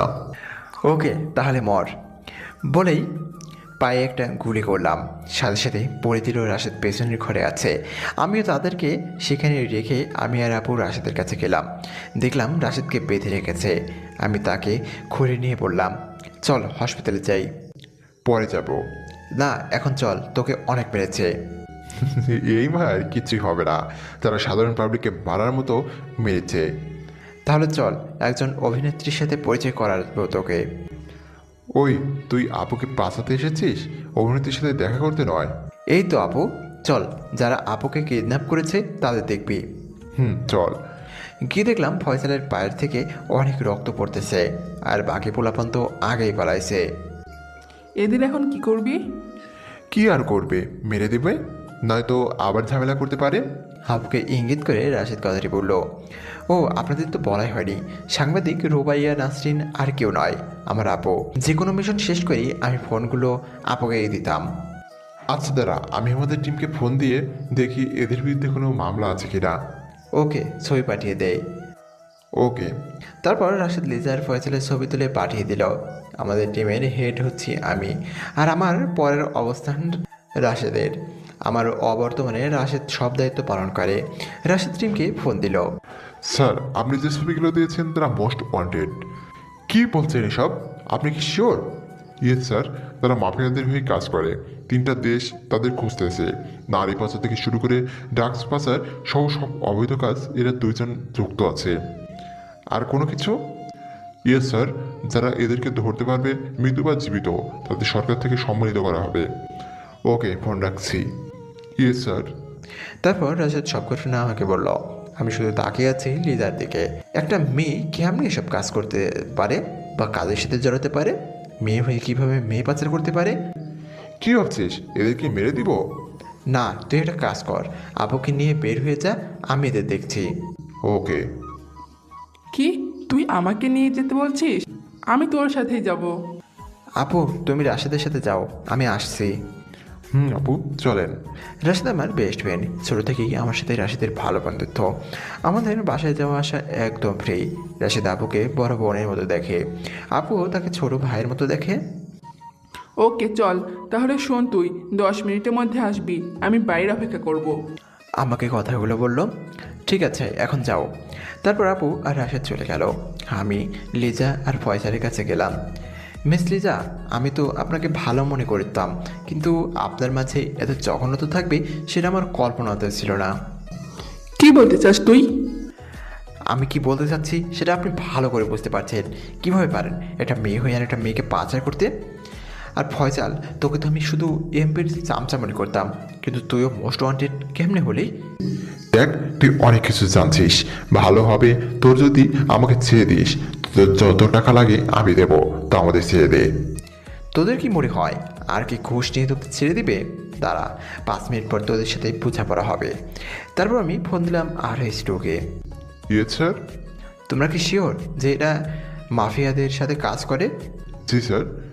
তাহলে এরা প্রকাশ্যে এতদিন কীভাবে ঘুরতে পারে যদি এরা ওয়ান্টেড হয়? স্যার, এরা দুইজনই প্লাস্টিক সার্জারি করেছে যাতে চিনতে না পারে, তাই বাইরে ঘুরছিল। তাহলে আপনি কি করে বুঝলেন এরাই তারা? স্যার, রাশেদ স্যার ছবি দেওয়ার পর আমরা ডাটাবেজ চেক করেছিলাম। হঠাৎ করে তাদের চোখের প্রিন্ট মিলে যায়, তাই তাদের শনাক্ত করতে অসুবিধা হয়নি। তাদের পুরো রেকর্ড আমাদের কাছে আছে। Okay, good job. Thank you sir. তারপর ফোন কেটে দিলাম। মিস লিজা, আপনাকে কিছু প্রশ্ন করব, যদি সঠিক উত্তর দেন তাহলে কষ্ট না দিয়ে বিদায় দেব, আর যদি না দেন তাহলে কষ্ট পেতে হবে। দেখারকে তুই আমাদের ছেড়ে দে, যত টাকা লাগে দিব তাও ছেড়ে দে। আর কে যদি চিনতি তাহলে আমার কলিজার বোনকে কিডন্যাপ করতি না। চল, কিছু প্রশ্ন করবো, উত্তর দে, নয়তো খারাপ হবে। এমনিতে আপু বাইরে 8 মিনিট ধরে দাঁড়িয়ে আছে। বল, তোদের মাফিয়া টিমের কয়জন সদস্য, আর তাদের এই এলাকার কোথায় গ্যাং আছে? তাহলে তুই এটা জানিস আমাদের গ্যাং আছে? আর কে, তুই আমাদের হয়ে কাজ কর, শুধু টাকা আর টাকা পাবি। আর তুই যা করিস মনে হয় কোনো টাকা পয়সা পাস না। চল আমাদের সাথে হাত মিলা, শুধু টাকা আর টাকা পাবি। আমাদের সাথে হাত মেলা। এই পৃথিবীতে তখন টাকা ছাড়া কিছুই পাবি না। না পাবি ভালোবাসা, না পাবি সম্মান, আর না পাবি ভালো কিছুর সুযোগ। মনে মনে ভাবলাম এদের মারলে তো কিছু বলবেন না, বরং এদের সাথে একটা চাল চালেই। যদি তোদের সাথে হাত মিলাই তাহলে কি আমাকে তোদের কালো ব্যবসার 30% দিবি? কি বলিস? আমরা দুইজন মিলে পাই 40%, যা তোকে আমাদের থেকে 10% দেব। তোরা দুইজন 40% মানে বাকি 60% কোথায় তাহলে? আমার মূল চাল ছিল এটাই। বাকি 60% এমপির। ও তাই তো পড়ি, এমপি এত ওরে কেন? বল 10% রাজি কিনা? তাহলে কি 60% পুরাই এমপি নেয়, গ্যাংকে দেয় না? গ্যাংকে 5% করে দেয়। কতজন আছে গ্যাংয়ে আমি সহ হলে? আর একটা পয়েন্ট, এই ধর 20 জনের বেশি হবে। আমি যদি তোদের সাথে হাত মিলাই তাহলে আমাকে তোরা কোথায় রাখবি, তোদের গ্যাংয়ের সাথে নাকি? হ্যাঁ, অনেক সুবিধা পাবি ওখানে। তো আমাদের গ্যাং কোথায়, মানে আমি যোগ দিলে কোথায় থাকবো আমরা? আর একটা পয়েন্ট, আমাদের পুরো গ্যাং তো চিটাগাং, ওখানে থাকবে। চিটাগাং কোথায়? চিটাগাং একটি জায়গার নাম বললো, তারপর বললো এই জায়গায়। চল এবার আমাদের হাতের বাঁধন খোল আর আমাদের সাথে চল। হ্যাঁ চল, আমাদের হয়ে কাজ করবি আজ থেকে। তোদের কি মনে হয় কালো টাকা দিয়ে আমাকে কিনতে পারবি? দেখ, যদি আমি তোদের মারতাম তাহলে তোরা সত্যিটা বলতে না, তোরা কখনো বলতি না তোদের পেছনে কে আছে। তাই তোদের মুখ থেকে সত্যিটা বের করার জন্য চাল চেলেছি। এখন তোরা মরার জন্য প্রস্তুত হ। লেজার ফয়সাল একে অপরের দিকে চোখ বড় বড় করে তাকালো। তারা হয়তো ভাবছে আমি তাদের সাথে হাত মিলাবো। তুই আমাদের ঢুকা দিলি তাহলে? আমি কখন ধোকা দিলাম? তুই তো একটু আগে আমাদের সাথে কাজ করার কথাই রাজি হয়েছিলি। আমি কি একবার বলেছি আমি রাজি? তা বলিসনি, তাই বলে? দেখ, এত কথা শুনতে চাই না, তোদের এখন মরতে হবে। শেষ ইচ্ছা থাকলে বল। শেষ ইচ্ছা হচ্ছে তেমন কিছু নয়, শুধু তোকে একবার দেখবো। আর লেজা, আপনার ইচ্ছা? আমিও তোকে একবার দেখবো, আর কোনো ইচ্ছা নেই। ঠিক আছে, আমাকে দেখার যখন এতই শখ তাহলে দেখ আমাকে, বলে মুখ থেকে মাস্ক সরিয়ে নিলাম। তুই? হ্যাঁ আমি। কেন অবাক হচ্ছিস? অবাক হওয়ার কিছুই নেই।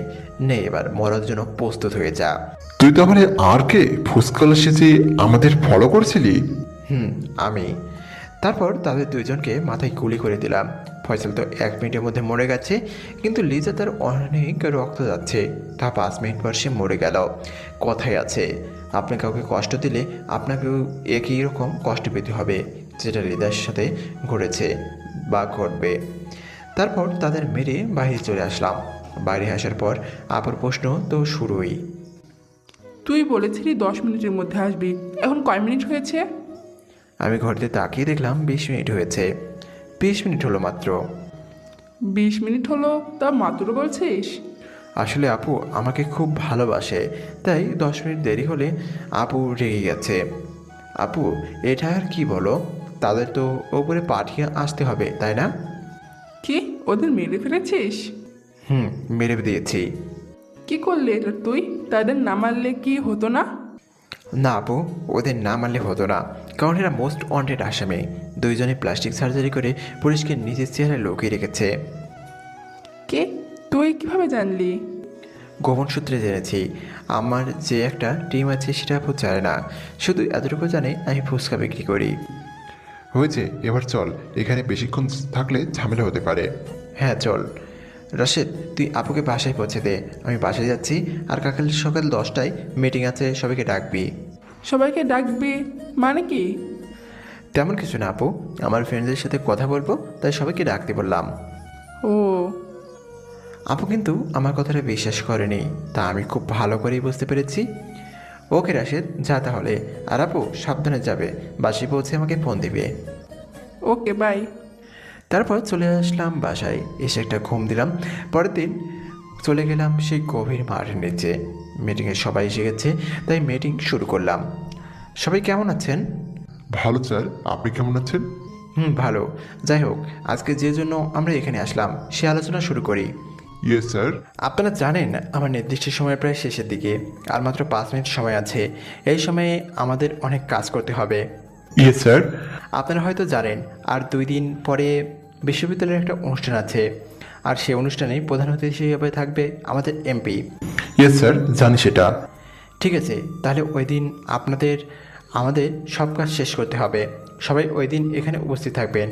Yes sir. ঠিক আছে, আমি আপনাদের সবাইকে বুঝিয়ে দিচ্ছি কে কোনো দিক থাকবেন। Okay sir. আমাদের প্রথম কাজ হবে সবাই বুলেট প্রুফ জ্যাকেট গায়ে দেওয়া, কারণ ওখানে অনেক ঝামেলা হতে পারে। ওকে স্যার, তারপর কি করব? তারপর RH1 আপনি থাকবেন এমপির সামনে করে ডান পাশে, বাম পাশে থাকবেন RH2। RH1 প্লাস RH2 বলল। Yes sir. RH3 and RH4 থাকবেন সামনের বিল্ডিংয়ে। তারপর RH5 এবং RH6 থাকবেন ডান পাশের বিল্ডিংয়ের 3য় তলায়। আর RH7 এবং RH8 থাকবেন পাবলিকের সাথে, একজন থাকবেন মাঝখানে আর একজন থাকবেন পেছনে। আর RH9 থাকবেন এমপির যে মানুষ দাঁড়াবে তাদের সাথে মিশে যাবেন। সবাই একসাথে বলল ইয়েস স্যার। স্যার, আমাদের টার্গেটকে সেটা তো বললেন না। আমাদের টার্গেট একজন নয়, তারা মোট 10 জনের মতো আছে। আজ রাতে তাদের মধ্যে 5 জনকে পুলিশ গ্রেপ্তার করবে, তাদের পরে আরও 3 জন গ্রেপ্তার করবে। তাহলে বাকি 2 জনকে গ্রেপ্তার কেন করবে না? কারণ ওরা 2 জন খুব পাওয়ারফুল লোক, ও তাদের আটক করলে পুরো এলাকায় ঝামেলা হবে, তাই বুদ্ধি দিয়ে তাদের আটকাতে হবে। তাহলে স্যার, কারা তারা? সেটা আমি ছাড়া আর কেউ জানে না। কালকে সেদিক তাদেরকে এনকাউন্টার করব, সবাই রেডি থাকবে। স্যার, তারা কারা আমরা কি জানতে পারি না? কাজের সময় রাশেদ আমাকে স্যার ডাকে। জানতে সবাই পারেন, কিন্তু সেটা এখন নয়, কারণ এখান যদি কাউকে বলি বা তাদের নাম প্রকাশ করি তাহলে ঝামেলা হতে পারে। কী রকম ঝামেলা স্যার? সেটা আমি আপনাদের পরে বলবো, এখন বলা যাবে না। Okay sir. ঠিক আছে, তাহলে আজ এতটুকুই। মনে রাখবেন আমাদের সময় আর 5 দিন, কাজ করতে হবে পরশু, মানে সময়ের 2 দিন আগে কাজ শেষ করতে হবে। কালকে সবাই রেডি, আবারও আসবেন। এখন সবাই আসতে পারেন। ওকে স্যার। তারপর সবাই স্যালুট দিয়ে চলে গেল। রাশেদ চল। তারা দুইজন কারা আমাকেও বলবি না? তোকে বলবো না, তা কেমনি হয় বল? তাহলে বল তারা কারা। এখানে বলা যাবে না। কেন? এখানে বললে সমস্যা কোথায়? এখানে চারদিকে ক্যামেরা, যদি কেউ একটু কথা বলে তাহলে সেটা আমার টিমের সবাই শুনতে পারবে। তোকে পরে বলবো। ওহ সরি, মনে ছিল না। ঠিক আছে, চল এখন। চল। তারপর আমি আর রাশিদ চলে এলাম। বিকালে একটু কলেজটা দেখতে গেলাম। সকালে তো যাইনি, ফুচকার গাড়ি নিয়ে গেলেও কাজ হবে না, তাই এমনি বেরোলাম ঘুরবো বলে। কলেজে গিয়ে রাকিবের সাথে দেখা। কি মামা, আজকে গাড়ি কোথায়? মামা আর গাড়ি নিয়ে আসবো না। তাহলে আমরা ফুচকা কীভাবে খাবো? কি বলো মামা, আমি না আসলে অন্য কেউ আসবে হয়তো। তাও মামা, তোমার ফুচকা অনেক মিস করবো। তাই না? ঠিক আছে মামা, এখন আসি। আচ্ছা। তারপর রাকিব চলে গেল। আমিও চারদিকে একটু ভালো করে দেখতে লাগলাম। হঠাৎ রিমিকে দেখলাম, তার কাছে গেলাম। তা কেমন আছেন আপনি? জি মুই ভালো, আপনি কেমন আছেন? আমিও ভালো আছি। তা আজকে ফুচকা নিয়ে আসছেননি কেন? আর তো আসবো না। আসবেন না মানে? কেন আসবেন না? মুই আর ফুচকা নিয়ে আসবো না। কেন আসবেন না সেটা তো বলবেন। অন্য কাজ করব, ফুচকা ছেড়ে দিব। ও এ কি, আপনি মন খারাপ করলেন কেন? এমনি। আচ্ছা মুই হন আসি। শোনেন, জি। আপনি কাজ এখানে করবেন নাকি অন্য কোথাও? সেটা তো মুই জানি না এখনেও, এখানেই করতে পারি। এখানে করলেই ভালো হবে। কেন? আমি বললাম, আমি এখন আসি। তারপর রিমি চলে গেল। যতটুকু বুঝলাম রিমির অনেক মন খারাপ। হয়তো আমি চলে যাব বলে, নয়তো ফুচকের কথা মনে করে এই কয়েকদিনে রিমিকে আমি অনেক ভালোবেসে ফেলেছিলাম। রিমিও হয়তো আরকে অনেক ভালোবাসে। তারপর চলে আসলাম বাসায়। রাশেদ ফোন দিল। কিরে, কোথায় তুই? এই তো বাসায় আছি, তুই কোথায়? আমিও বাসে আছি। টিভিটা অন কর। কেন, কি হয়েছে? আগে অন করে দেখ, তারপর বুঝবি। ওকে, রাখছি। টিভি অন করলাম, খবর চলতেছে। ব্রেকিং নিউজ, 2টা লাশ পাওয়া গেছে বর্তমানে এমপির পুরাতন বাংলোতে। এমপিকে এই ব্যাপারে জিজ্ঞেস করলে তিনি বললেন তিনি এসব বিষয়ে কিছুই জানেন না। তিনি আরও জানান তিনি অনেক দিন ধরে সে বাংলোতে যাননি। তবে একটা বিষয় সুনিশ্চিত, এই খুন দুইটো করেছে আরকে। এরা কারা সেটাও আরকে পরিষ্কার করে বলে দিচ্ছে। এটাও বলে দিছে তাদের গায়ে আরকে রেখা না থাকার কারণ। আরকে তাদের মেরে একটা চিঠি রেখেছিল, যেটাতে তিনি এদের ব্যাপারে জানান। তো চলুন সে চিঠিতে কি ছিল দেখে আসি। আমি আর কে, এরা দুইজন ধর্ষক সেটাও নয়। লোকটা হলো ফয়সাল আর মেয়েটা হলো রেজা। তারা দুজন মাফিয়াদের সাথে মিলে এদেশের নারী পাচার করেছে বিভিন্ন দেশে। তাই এদেরকে আমি শেষ করে দিলাম। আপনারা হয়তো বলতে পারেন এরা দুইজনকে আমি কীভাবে চিনি, তাহলে সেটা আমি আপনাদেরকে জানাচ্ছি। এরা দুইজন যে চেহারা নিয়ে বর্তমানে আছে সেটা তাদের আসল চেহারা নয়। তারা দুইজন মোস্ট ওয়ান্টেড আসামি। পুলিশ থেকে শুরু করে বিভিন্ন দেশের গোয়েন্দা সংস্থা তাদের খুঁজে চলছে, কিন্তু দুঃখের বিষয় তাদের কেউ চিনতে পারেনি। এরা দুজন প্লাস্টিক সার্জারি করে নিজের আসল চেহারা বদলে নিয়েছে। তাদের প্লাস্টিক সার্জারি সরিয়ে নিলে তাদের আসল চেহারা বেরিয়ে আসবে। এরা দুজন এমপির খুব বিশ্বস্ত যোগ্য ছিল। তাদের প্লাস্টিক সার্জারি সরিয়ে নেওয়ায় অনুরোধ রইল। ইতি আর কে। এই ছিল তার চিঠি। সব আপডেট পেতে চোখ রাখুন আমাদের চ্যানেলে। খবর দেখার পর আমি রাশেদকে ফোন দিলাম। হ্যাঁ, দেখছিস খবর? দেখছি। তুই যে সিডিটা লিখলি সেটা আমি কি বলি না কেন? এমনি বলেনি, এখন তো দেখলি। আচ্ছা, ওই দুইজন কারা নাম বলতো? তাহলে আমার সাথে আজ রাতে ঘুরতে বের হবি? আজব তো, ঘুরতে বেরোলে বলবি নাকি? হ্যাঁ বলবো, দেখাবো। মানে? সেটা দেখা করলে আর ঘুরতে বের হলে বুঝবি। ওকে। আচ্ছা রাখছি, ঠিক 9টার সময় গান নিয়ে আমার বাসায় আসবি। আচ্ছা। তারপর ফোন কেটে দিল। তারপর এটা ওটা করতে করতে 8টা বেজে গেল। আর মাত্র 1 ঘন্টা বাকি রাশেদ আসতে। তাই কিছু ফাইল চেক করে নিলাম। তারপর একটু খবর দেখলাম। ঘুরতে দেখি 8টা 50। তাই রেডি হয়ে নিলাম। নর্মাল একটা পোশাক পরলাম, সাথে শুধু মাস্কটা আর বন্দুকটা নিলাম। 9টা বাজার 5 মিনিট আগে রাশেদ আসলো। চল তাহলে যাওয়া যাক। কিছু খাওয়াবি না? খাবো তো, সামনের চায়ের দোকান থেকে ভালো করে খাওয়াবো। ওকে চল। তারপর রাশেদ আর আমি চলে গেলাম চায়ের দোকানে। চা খেয়ে দুজন হাঁটতে লাগলাম। এখন তো বল, কে তারা দুইজন? আচ্ছা, তারা কারা না শুনলে কি তোর ভাত হজম হয় না? বলবি কি না?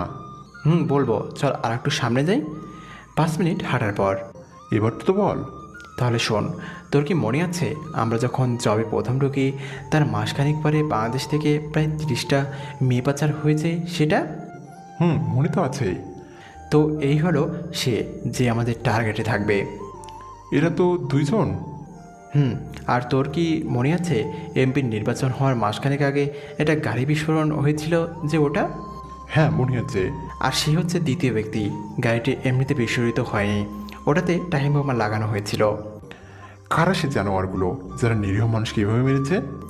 একটা হলো এমপি, আরেকটা হলো ব্যবসায়ী রায়হান ইকবাল। কি? ভোট পাওয়ার জন্য এমপি গাড়িতে বোমা লাগিয়েছিল আর বলেছিল তার কিছু সহকর্মী যে গাড়িতে ছিল বিপরীত দল তাদের অ্যাক্সিডেন্ট করিয়েছে। আসলে গাড়িতে এমপির লোক ছিল না, কারণ বোমা লাগানোর পর তারা গাড়ি থেকে নেমে যায়, তারপর গাড়ি বিস্ফোরণ হয়। আর মেয়ে পাচার করছিল ফয়সাল, এমপি আর লিজা, রায়হান ইকবাল। সবাই মিলে জড়িত আছে প্রতিটা বড় বড় অপরাধের পেছনে। চল আর একটু সামনে যাই। হ্যাঁ চল।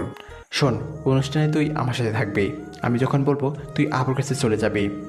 কেন, আপু কি ওখানে যাবে নাকি? আপুকে তারা সন্দেহ করেছে, তাই আপুর সেফটি তোকে দেখতে হবে। কারণ আমি থাকবো এমপির সামনে মানুষের সাথে।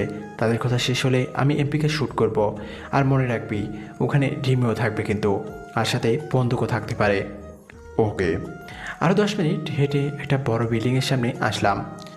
এই কোথায় নিয়ে এলে আমাকে? এত নির্জন কেন এই বিল্ডিং? তোর কি মনে হয় এখানে কোনো মানুষ নেই? দেখি তো তাই মনে হচ্ছে। তোকে বন্দুক আনতে বলেছিলাম, আনেছিস? হ্যাঁ, কিন্তু কেন? তাহলে শোন, এই বিল্ডিংটা তুই নির্জন বলেছিস, সেখানে প্রায় 20 জন মেয়ে আটকে আছে। আর এটা হলো রায়হান ইকবালের গোপন বাড়ি। আর আমরা এখন এটাতে মিশন চালাবো। কি? তুই তো জানিস এখানে বিপদ হতে পারে। আমাদের টিম মেম্বারদের আনা উচিত ছিল। দাঁড়া, আমি ফোন দিয়ে তাদের আসতে বলছি। তার দরকার নেই, আমরা 2 জন মিশন সাকসেস করতে পারবো। শিওর তো তুই? হ্যাঁ, তুই শোন, তুই পিছনে যাবি, পিছনের দরজা দিয়ে আমি সামনে থাকবো। আর ভিতরে 5 জন লোক আছে, বাকিগুলো 17+ বছরের মেয়ে। আমাদের টার্গেট থাকবে ওই 5 জন লোক। ওকে। ওকে, তুই তাহলে পেছনে যা, আমি সামনে দিয়ে যাচ্ছি। আমার অনুমতি না পাওয়া পর্যন্ত তুই ফায়ার করবি না। নে, মাস্ক পরে নে। Start now. Yes sir. Go now. Okay sir. তারপর রাশেদ পেছনে চলে গেল। আমিও মাস্ক পরে সামনের দরজায় দাঁড়ালাম।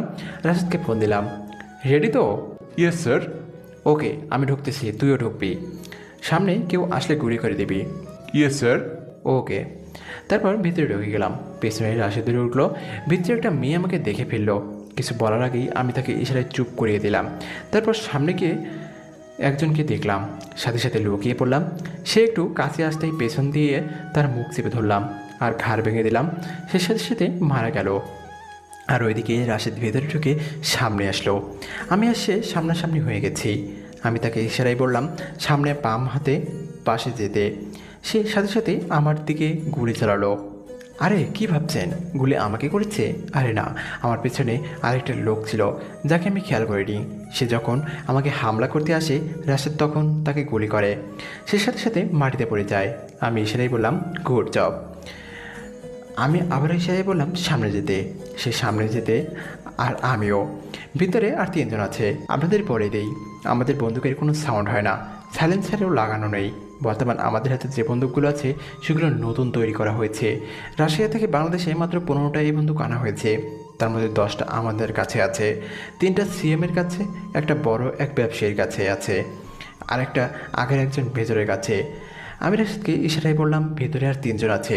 সাথে আমি রাশেদকে ইশারায় বললাম লুকিয়ে যেতে, কারণ ভিতর থেকে আর একজন বেরিয়ে আসতেছে। লোকটা এসে চারপাশে দেখতে লাগলো। সামনে যেতে যেতে ঘাড় ভাঙছিলাম। সে তার কাছে গেল। তাকে মারা দেখে যখনই বন্দুক বের করতে যাবে আমি সাথে সাথে শ্যুট করে দিলাম। সেও শেষ। আর আছে 2 জন। আমি রাশেদকে ইশারা করলাম সে এখন আমরা ভিতরে ঢুকবো। তারপর আমি আর রাশেদ ভিতরে আস্তে করে ঢুকে গেলাম। সাথে একজন আমাদের দেখতে পেল।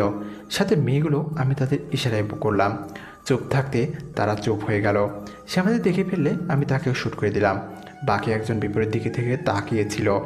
কিছু পড়ার শব্দ যখন পেছনে ফিরতে যাবে তখন আমি আর রাশেদ একসাথে শ্যুট করলাম। এখন আর কেউ নেই। মেয়েগুলো এখানে নীরব। তাদের কাছে আস্তে করে গিয়ে বললাম আমি তারা কয়জন আছে? তারা 5 জন আছে। প্লিজ ভাইয়া আমাদের বাঁচান। ঠিক আছে, তোমরা চিন্তা করো না, আমরা দুইজন তাদের 5 জনকে মেরে ফেলেছি। এখন তোমাদের এখান থেকে নিয়ে যাব। শোনো, তোমরা চুপ করে বসে থাকো, আমি পুলিশকে ফোন দিচ্ছি, তারা এসে তোমাদের নিয়ে যাবে। আর তার আগে তোমরা এখান থেকে বের হবে না। ওকে ভাইয়া। গুড। রাশেদ, তুই এদের সাথে থাক, আমি পুলিশকে ফোন দিচ্ছি।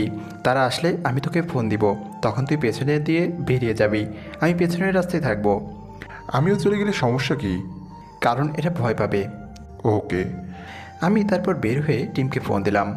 Yes sir. আমি এখন একজনকে ফোন দিব, সে যাতে আমার নাম্বার দেখতে না পারে তার ডিসপ্লেতে আমার নাম্বার ব্ল্যাঙ্ক করে দাও, আর তার নাম্বার হ্যাক করে ফেলো, যাতে আমার কথা সে রেকর্ড বা আমাকে ট্র্যাক করতে না পারে।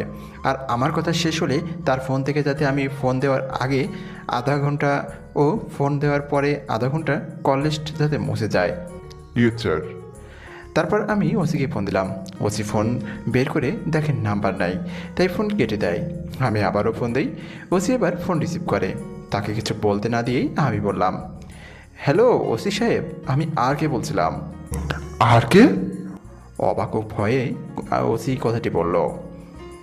ভয় পাওয়ার কিছু নেই, আপনাকে একটু ইনফরমেশন দিতে ফোন দিয়েছিলাম। কি ইনফরমেশন? রায়হান ইকবালকে চেনেন? হ্যাঁ চিনি। ওনার গোপন বাড়িটা চেনেন? গোপন বাড়ি মানে? ওনার তো একটাই বাড়ি। তার মানে আপনি চেনেন না তার গোপন বাড়ি? না। তাহলে আমি বলতেছি, আর আসল বাড়ির ডান পাশের রাস্তা দিয়ে 1 কিলোমিটার গাড়ি চালিয়ে দেখবেন ছোট্ট একটা পাহাড়। পাহাড়ের বাম পাশে একটা বড় বিল্ডিং আছে, বাইরে হলুদ রং করানো, সেটা তার গোপন বাড়ি। তো এখন আপনি আপনার ফোর্স নিয়ে সেখানে যাবেন, সাথে 5টা অ্যাম্বুলেন্স নেবেন। কিন্তু কেন? কারণ ওখানে কিছু মেয়েকে ভারতে পাচার করার জন্য রায়হান ইকবাল আটকে রেখেছে, সাথে 5টা লোকও রয়েছে। আমি আর আমার একজন বন্ধু তাদের 5 জনকে মেরে ফেলেছি, তাই অ্যাম্বুলেন্স আনতে হবে। মনে রাখবেন, আপনি এমন করে মেয়েগুলোকে আনবেন যেন তারা ভয় না পায়। আর এটাও মনে রাখবেন, এসবের পেছনে যে রায়হান ইকবাল ছিল সেটা আপনি আর আমি ছাড়া আর কোনো মানুষ যাতে না জানে। আর ইকবালকে এখন গ্রেপ্তার করবেন না। ওকে। ঠিক আছে, এখন রাখছি। শোনেন। জি বলেন। আপনার সাথে বসে 1 কাপ চা খাওয়ার অনেক ইচ্ছা ছিল। তাই নাকি? জি, যদি আপনি কিছু মনে না করেন তাহলে কি আমরা একসাথে বসে 1 কাপ চা খেতে পারি? আসলে আপনাকে দেখার অনেক ইচ্ছা, তাই বললাম আর কি। ঠিক আছে, তবে আমি একা না, আমার সাথে আরও মানুষ থাকবে। আপনার বাসায়ও খাবো না, কোনো ফুটপাতের দোকানে বসে আমরা চা খাবো। তবে আপনার সাথে আমার কথা হবে না, তবে দেখা হবে। আপনার সাথে আরও 10 জন মানুষ বসা থাকবে, সবাইকে আপনি চা খাওয়াবেন, তাদের মধ্যে আমি একজন থাকবো। তাহলেও চলবে। তাহলে আজ রাত 8টায় দেখা হবে আপনার থানার বাইরে বাম পাশে দোকানে। ওকে। ওকে, তাহলে গিয়ে মেয়েগুলোকে নিয়ে আসুন আর তাদের পরিবারের কাছে ঠিকমতো পৌঁছে দিন। আচ্ছা ঠিক আছে, আপনি যেটা বলবেন। রাখছি বলে ফোন কেটে দিলাম। আসলে ওসি অনেক ভালো মানুষ, তাই তার সাথে চা খেতে রাজি হলাম। আমি বাইরে অপেক্ষা করতে লাগলাম কখন ওসি অ্যাম্বুলেন্স সহ নিয়ে আসবে। কিছুক্ষণ পর দেখলাম ওসি গাড়ি নিয়ে চলে আসছে। আমি রাশিদকে ফোন দিলাম। হ্যাঁ বল। পুলিশ চলে আসছে, তুই ওদেরকে বসতে বলে বাইরে চলে আয়। ওকে, রাখছি। সাবধানে বলে ফোন কেটে দিলাম।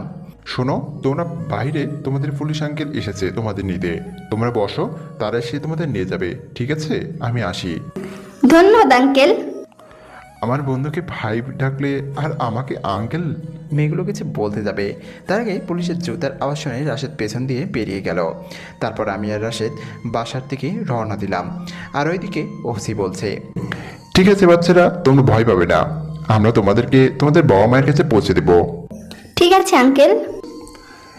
তোমরা 4 জন লাশগুলো গাড়িতে তোলো, আর তোমরা বাচ্চাগুলোকে নিয়ে গাড়িতে উঠাও। পুলিশ কনস্টেবলকে কথাগুলো বলল ওসি। তারাও কাজ করতে লাগলো। বাচ্চাগুলো গাড়িতে তোলার পর, আচ্ছা মা, তোমরা কি জানো কে তোমাদের বাঁচিয়েছে? কে আঙ্কেল? উনি হলো আর কে, যে সবসময় মানুষের পাশে দাঁড়ায়। ও, কিন্তু ওনাকে তো দেখলাম না। ও, আসলে ওনাকে তেমন কেউ দেখে নাই। আপনিও কি দেখেছেন? না, আমিও দেখিনি। ওনাকে কি কেউ দেখেনি? হয়তো দেখেছে কেউ কেউ, কিন্তু আমি দেখিনি। হয়তো দেখবো খুব তাড়াতাড়ি। ও। তারপর কথা বলতে বলতে মেয়েগুলোকে নিয়ে ওসি থানায় গেল, সাথে সাংবাদিক তো আছেই। কারা এই মেয়েগুলোকে কিডন্যাপ করেছিল আপনি কি জানেন? না, সেটা জানা যায়নি, তবে আশা করি খুব তাড়াতাড়ি জানতে পারবো। আপনার কি মনে হয় কার হাত থাকতে পারে এর পেছনে? আমাদের মনে হলো তো আর হবে না, আমাদের প্রমাণ দরকার। তাহলে কি আপনি মনে মনে কাউকে সন্দেহ করেন? হ্যাঁ, সন্দেহ করি। তাহলে কি এসে? আমি যদি তার নামটা আপনাদের বলে দেই তাহলে সে অন্য দেশে পালিয়ে যাবে, তাই তার নাম বলা যাবে না। এই মেয়েগুলোকে কি আপনারা উদ্ধার করেছেন নাকি অন্য কেউ? আপুর কথা শুনে ওসি শখ তো খেলোই। ওসি মনে মনে ভাবলো এই কথার সামনে তাকে পড়তে হবে না, কিন্তু আমি তো আপুকে আগেই বলে দিয়েছি মিশনে যাচ্ছি। আসলে আমরা জানতাম না আর কে মেয়েগুলোকে উদ্ধার করেছে, আর সেখানে কিছু কালো টাকা আর নেশাদ্রব্য ছিল, সেগুলোর সব সন্ধান আর কে আমাদের দিয়েছেন। সরি গাইজ, আর কিছু বলতে পারবো না। তারপর বাবা মাকে তাদের সন্তানকে ঠিকমতো বুঝিয়ে দেন। প্রতিটা পরিবার আরকের প্রশংসা করছে। রাত 11টা বাজতে চলল। আমি আর রাশেদ বাসায় চলে আসলাম। রাশেদকে তার বাসায় পাঠিয়ে দিলাম। আমি ওর ভাঙা বাসায় চলে আসলাম। পরের দিন ঘুম থেকে উঠে কলেজে গেলাম। সবাই ঘোরাঘুরি করতেছে, কোনো ক্লাস হচ্ছে না, কারণ কাল তো কলেজে অনুষ্ঠান। তাই সবাই অনুষ্ঠানে কি কি করবে সেসব চিন্তা করতেছে।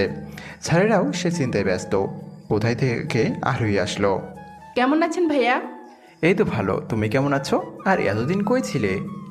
আছি ভাইয়া, বাসা থেকে বের হতে মন চায় না, কাল কলেজে অনুষ্ঠান তাই আসলাম। আরোহীকে এমপির ভাগিনা ধর্ষণ করছিল, তাই সে এমন কথা বলল। আরোহী, চিন্তা করো না, যা হবার তা তো হয়ে গেছে, আর তারা শাস্তিও পেয়েছে। তা ঠিক, তা আপনি নাকি এখন ফুচকা বিক্রি করেন না? ঠিকই শুনেছ। আসলে আমিও আর এখানে থাকবো না, চলে যাব পরশু, মানে অনুষ্ঠানের পর দিন। তাই 2-1 দিন ঘুরতেছিলাম। কি, আপনি চলে যাবেন? চলে যাব, মন খারাপ করো না। হয়তো আমি চলে যাব, কিন্তু আমার মতো একজন ঠিকই থাকবে এখানে। কে থাকবে? প্লিজ ভাইয়া, আপনি যায়েন না। আপনি গেলে আবার অনেক খারাপ মানুষ সৃষ্টি হবে। ঠিক আছে, চেষ্টা করব থেকে যাওয়ার, কিন্তু আমি যে ফুচকাওয়ালা বা আর কে তাহার থাকবো না, শুধু তাড়াতাড়ি বিদায় নেবে এই আর কে। সত্যি কি আপনি থাকবেন ভাইয়া? আগে একটা কথা বলো, তোমার কি ভাই আছে? আছে, কিন্তু ছোট। তোমার কি খারাপ লাগে তোমার কোনো বড় ভাই না থাকায়? অনেক, বাট কিছু তো করার নেই। কিন্তু আপনি এসব জানতে চাচ্ছেন কেন? না, আসলে তুমি কথায় কথায় ভাইয়া ডাকো তো, তাই বললাম। আপনাকে কি আমি ভাইয়া ডাকতে পারি না? হ্যাঁ পারো তো, তবে অন্য সময়ের মতো না। আজ থেকে তুমি মনে করবা আমি তোমার আপন ভাই। সত্যি? সত্যি। ধন্যবাদ ভাইয়া। কেন? এই যে আমি একটা ভাই পেলাম তাই। শুধু ভাই না, বোনও একটা পাইছো। সত্যি? আপুর নাম কি? তুমি কি খবর দেখো? হ্যাঁ দেখি, কিন্তু কেন? সাংবাদিক রোবায়া নাসরিনকে চেনো? হ্যাঁ, সেই তো আর কে, মানে আপনার সব খবর আগে আগে দেয়। সেই আমার একমাত্র বড় বোন। সত্যি? সত্যি। আচ্ছা ভাইয়া, তুমি কি সত্যি চলে যাবে? আমি থাকবো, তবে আর কে চলে যাবে। মানে পরে বলবো, আমি এখন আসি। কোথায় যাবেন? এই তো সামনে ঘুরবো। চলেন, আপনার সাথে আমিও যাব। যেতে পারো, কিন্তু একটা শর্ত আছে। কি শর্ত? আমাকে তুমি করে বলতে হবে, তাহলে যেতে পারো। ওকে বলবো, চলেন। আবারও কিন্তু আপনি বললে। আচ্ছা, আর বলবো না, চলো এখন। গুড, চলো। তারপর আমি আর আরোহী কলেজের বিভিন্ন দিকে হাঁটতে লাগলাম। কিছুক্ষণ হাঁটার পর রিমির সাথে দেখা। হাই, কেমন আছেন? জি মুই ভালো, আপনি? হ্যাঁ, আমিও ভালো। আর আপনি কেমন আছেন? জি, মুইও ভালো। না মানে আমিও ভালো। কোথায় যাচ্ছেন আপনারা? এই তো একটু ঘুরছিলাম ভাইয়ার সাথে। ও, তা আপনার শরীর এখন কেমন আছে? ভালো। তাহলে আপু, আমরা এখন আসি? শিওর। তারপর আমি আর আরোহী হেঁটে সামনে গেলাম। ভাইয়া, একটা কথা ছিল। বলো, কি কথা? তুমি রিমির সাথে এভাবে কথা বললে কেন? আমার সাথে তো ঠিক করে কথা বলো। শুধু তোমার সাথে ঠিক করে কথা বলি, আর কারোর সাথে নয়। কেন? কারণ আমি যদি ঠিক করে কথা বলি তাহলে তারা আমাকে সন্দেহ করবে। ও বুঝছি। গুড, এই না হলে আমার বোন। ওকে ভাইয়া, সামনে যাই। আমি আর যেতে পারবো না, আমার কাজ আছে। কাল তো অনুষ্ঠান আছে, তাই প্রস্তুতি নিতে হবে। কি প্রস্তুতি ভাইয়া? কালকে অনুষ্ঠানে কিছু কাজ আছে তো, তাই। কি কাজ সেটাই তো বললে না। সেটা না হয় কালই দেখবে। ওকে ভাইয়া। ওকে, তুমি এখন ঘোরো, আমি আসি। ওকে ভাইয়া। তারপর আরোহীকে রেখে আমি বাসায় চলে আসলাম। রাতে ওসির সাথে দেখা করতে গেলাম, তবে ফুচকাওয়ালা সেজে, কোনো আহারকে হিসাবে নয়। গিয়ে দেখি ওসি বসে আছে। আমি ওসিকে পাশ কাটিয়ে সামনের চেয়ারে যাওয়ার সময় ইচ্ছা করে হালকা ধাক্কা দিলাম। ওই কি হচ্ছে? সরি স্যার, হাঁটতে গিয়ে লেগে গেছে। ঠিক আছে, যাও। তারপর আমি গিয়ে ওসির সামনে টেবিলের বাম পাশে বসলাম। তারপর ব্ল্যাঙ্ক নাম্বার থেকে ওসিকে একটা মেসেজ দিলাম, শুধু লিখলাম আহারকে। ওসি বুঝে গেল আহারকে এখন এখানে আছে। তারপর ওসি চায়ের অর্ডার করলো। প্রায় 15 জন ছিল, চা সবাইকে চা দিল। তারপর চা খেয়ে সবাই বেরিয়ে গেল। আমি সবার শেষে বের হচ্ছি। ওসির কাছে এসে হালকা করে একটা চিঠি রেখে দিয়ে চলে আসলাম। সিঁড়িতেও লেখা ছিল আহারকে। তারপর চলে আসলাম বাসায়। রাতে খেয়ে ঘুমিয়ে পড়লাম।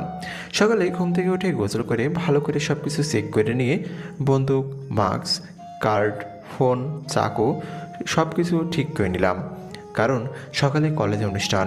তারপর খেয়ে ফোন রেখে দিলাম। তারপর খেয়ে ফোন দিলাম রাশেদকে। হ্যাঁ বল, তুই কোথায়? আমি তো এখানো বাসায় বের হচ্ছি, তোরা কোথায়? আমি সবাইকে নিয়ে কলেজে যাচ্ছি। ঠিক আছে, সাবধানে যাবি।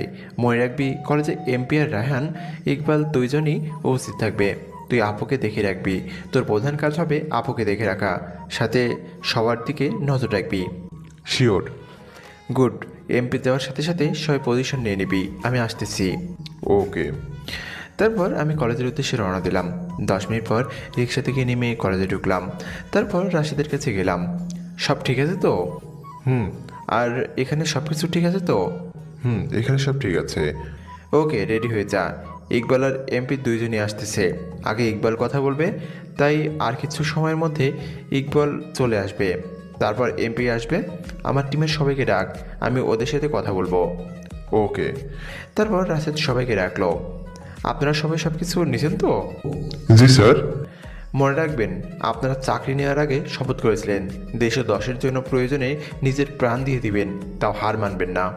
আর আমার টিমের নাম ওঠার আগে সবাই আবারও শপথ করেছিলেন আমার কথা কেউ ফেলবেন না। আপনারা কথা দিয়েছিলেন আমি কাউকে আদেশ দিলে আপনারা পালন করতে তা বাধ্য। Yes sir. আপনারা কথা দিয়েছিলেন আমি যদি কাউকে বলি নিজেকে শ্যুট করতে, তাহলে আপনারা তাই করবেন। Yes sir. RH6, আপনাকে যদি বলি আপনার বাবাকে শ্যুট করতে, তাহলে কি আপনি শ্যুট করবেন? আসলে ইকবাল হলো RH6-এর চাচা, তাই তাকে বিশেষ করে বললাম। গুড, এখন সবাই মিলে নিজের পজিশন নিয়ে নেন। তারপর সবাই চলে গেল। আমি কি করব? আগে শোন, তুই আপুর দিকে বিশেষ করে খেয়াল রাখবি। আর মনে রাখবি এখানে রিমিও আছে, আমরা কিছু করলেও সেও গুলি চালাতে পারে, তাই সাবধান থাকবি। ওকে, তাহলে এখন আসি। আরে দাঁড়া না আরেকটু, তারা এখনও অনেক দূর, আসতে পারে 10 মিনিট সময় লাগবে। আচ্ছা বল, তো তুই কিভাবে জানলি আসতে কতক্ষণ? আরও 10 মিনিট লাগবে? আমাদের সব টিমের মেম্বার তো এখানে, তাহলে তুই কীভাবে জানতেছিস? তাহলে শোন, ওই টিমের বাইরে আমার আরও একটা টিম আছে, যেটার খবর আমি ছাড়া আর কেউ জানে না। এমনকি সে টিমের মেম্বারও জানে না তাদের হেডকে। কি বলিস? আরও একটা কথা শোন তাহলে, আমার সে টিমের 2 জন সদস্য এমপি আর ইকবালের টিমে ঢুকে পড়েছে। তারা ওখানে ভালো কাজ করতে পারেনি, আবার ওই টিমেরও লিডার হয়ে গেছে। মানে ইকবালের টিম আর এমপির টিমের হেড হলো আমার আলাদা টিমের সদস্যরাই। তারাই সব খবর আমাকে দিয়ে যায়। আর রায়হান ইকবাল যে মেয়েগুলোকে পাচার করতে চেয়েছিল, তাদের খবরও আমাকে সে টিমের হেড মানে আমার টিমের সদস্য দিয়েছিল। ভাই তুই কি মানুষ? কেন মনে হলো তোর আমি মানুষ না? তুই যেভাবে আগুন নিয়ে খেলতেছিস তা কি আর কেউ কখনো খেলছিল? আমি জানি না, তুই খুবই মারাত্মক, জানিস? দেশে দশকে বাঁচাতে হলে মারাত্মকই হতে হয়। তাই বলে এত মারাত্মক? এমন না হলে কি আজ টিমের হেড হতে পারতাম? তা ঠিক, কিন্তু এত মারাত্মক? যা, পজিশন নিয়ে নে। মনে রাখবি আপুর যাতে কোনো ক্ষতি না হয়। হ্যাঁ, আর সাধারণ মানুষের দিকে নজর রাখবি। ওকে। যা, এখন ইকবাল এসে গেছে। ওকে। তারপর রাশেদ চলে গেল। আমি পেছনে দাঁড়িয়ে আছি। ইকবাল স্টেজে উঠে ভাষণ শুরু করলো। এমনভাবে ভাষণ দিচ্ছে যেন কাঁচা ফেরেশতা নেমে আসছে। তার ভাষণ দেওয়ার মাঝখানে রাশেদ আসলো। বল, কী অবস্থা টিমের? সব ঠিক আছে, সবাই রেডি, তোর আদেশ পাওয়ার সাথে সাথে গুলি চলবে। গুড। একটু পর এমপি আসবে, সবাইকে আবার অ্যালার্ট কর। ওকে। তারপর এমপি আসলো। এমপি এসে সোজা স্টেজে উঠে গেল। তারপর মানুষকে পটানোর জন্য ভাষণ দিয়ে দিছে। ভাষণ শুনে মনে হচ্ছে সাক্ষাৎ নারায়ণ নেমে আসছে। আর তার ভাষণের প্রায় শেষের দিকে আমি রাশেদকে ইশারায় বললাম টার্গেট ঠিক করতে। রাশেদ টার্গেট ঠিক করলো। আমি তাকে আরও বললাম সে যেন ইকবালকে টার্গেট করে, আর এমপিকে আমি, আর আর তার টিমের বাকিরা আমার টিমের সদস্যদের টার্গেটে। আমি তারপর ইশারায় আমার টিমের যে দুইজন এমপি আর রায়হান ইকবালের টিমে আছে তাদের ওখান থেকে সরে যেতে বললাম। তারপর তারা ওখান থেকে চলে গেল। আমি আস্তে আস্তে সামনে গিয়ে দাঁড়ালাম। আমি এখন ঠিক এমপির সামনে দাঁড়িয়ে আছি। আমি আস্তে করে পকেট থেকে মাস্ক হাতে নিলাম।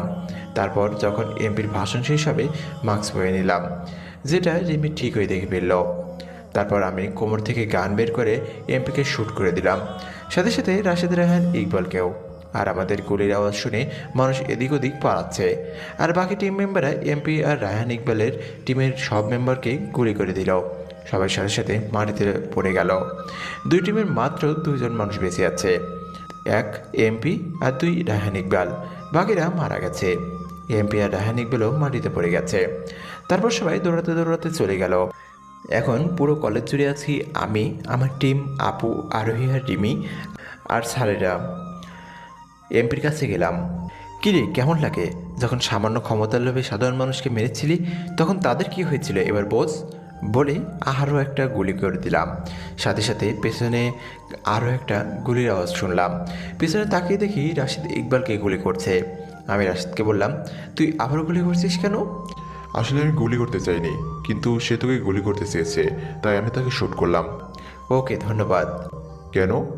এই যে তুই না থাকলে সে আমাকে শ্যুট করতো তাই। আরে এটা কোনো ব্যাপার না। আচ্ছা সবাইকে নেমে আসতে বল। এখন 2 টিমের সদস্যই সবাই মারা গেছে। হঠাৎ পেছন থেকে কে জানি আমার মাথায় বন্দুক ধরলো। আমি পেছনে তাকিয়ে দেখি রিমি। কি মিস ডিসি রিমি, আমাকে ধরতে আসছেন? আমি সবাইকে ইশারায় বললাম যাতে রিমিকে শ্যুট না করে, তাই কেউ শ্যুট করলো না, নয়তো রিমিও এতক্ষণে শেষ হয়ে যেত। হ্যাঁ, তোকে ধরতে আসছি। রিমি আপনি না আরকে ভালোবাসেন, তাহলে ধরতে আসছেন মানে? ভালোবাসা? আরে এটা ছিল আমার একটা চাল, যাতে আমি আর কে ধরতে পারি। মানে?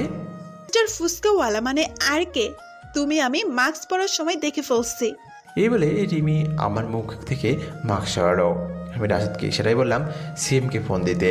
তুই কি ভাবছিস আমি তোকে ভালোবাসি? হ্যাঁ আমি তো তাই জানতাম, আর আমিও আপনাকে ভালোবাসি। ভালোবাসা?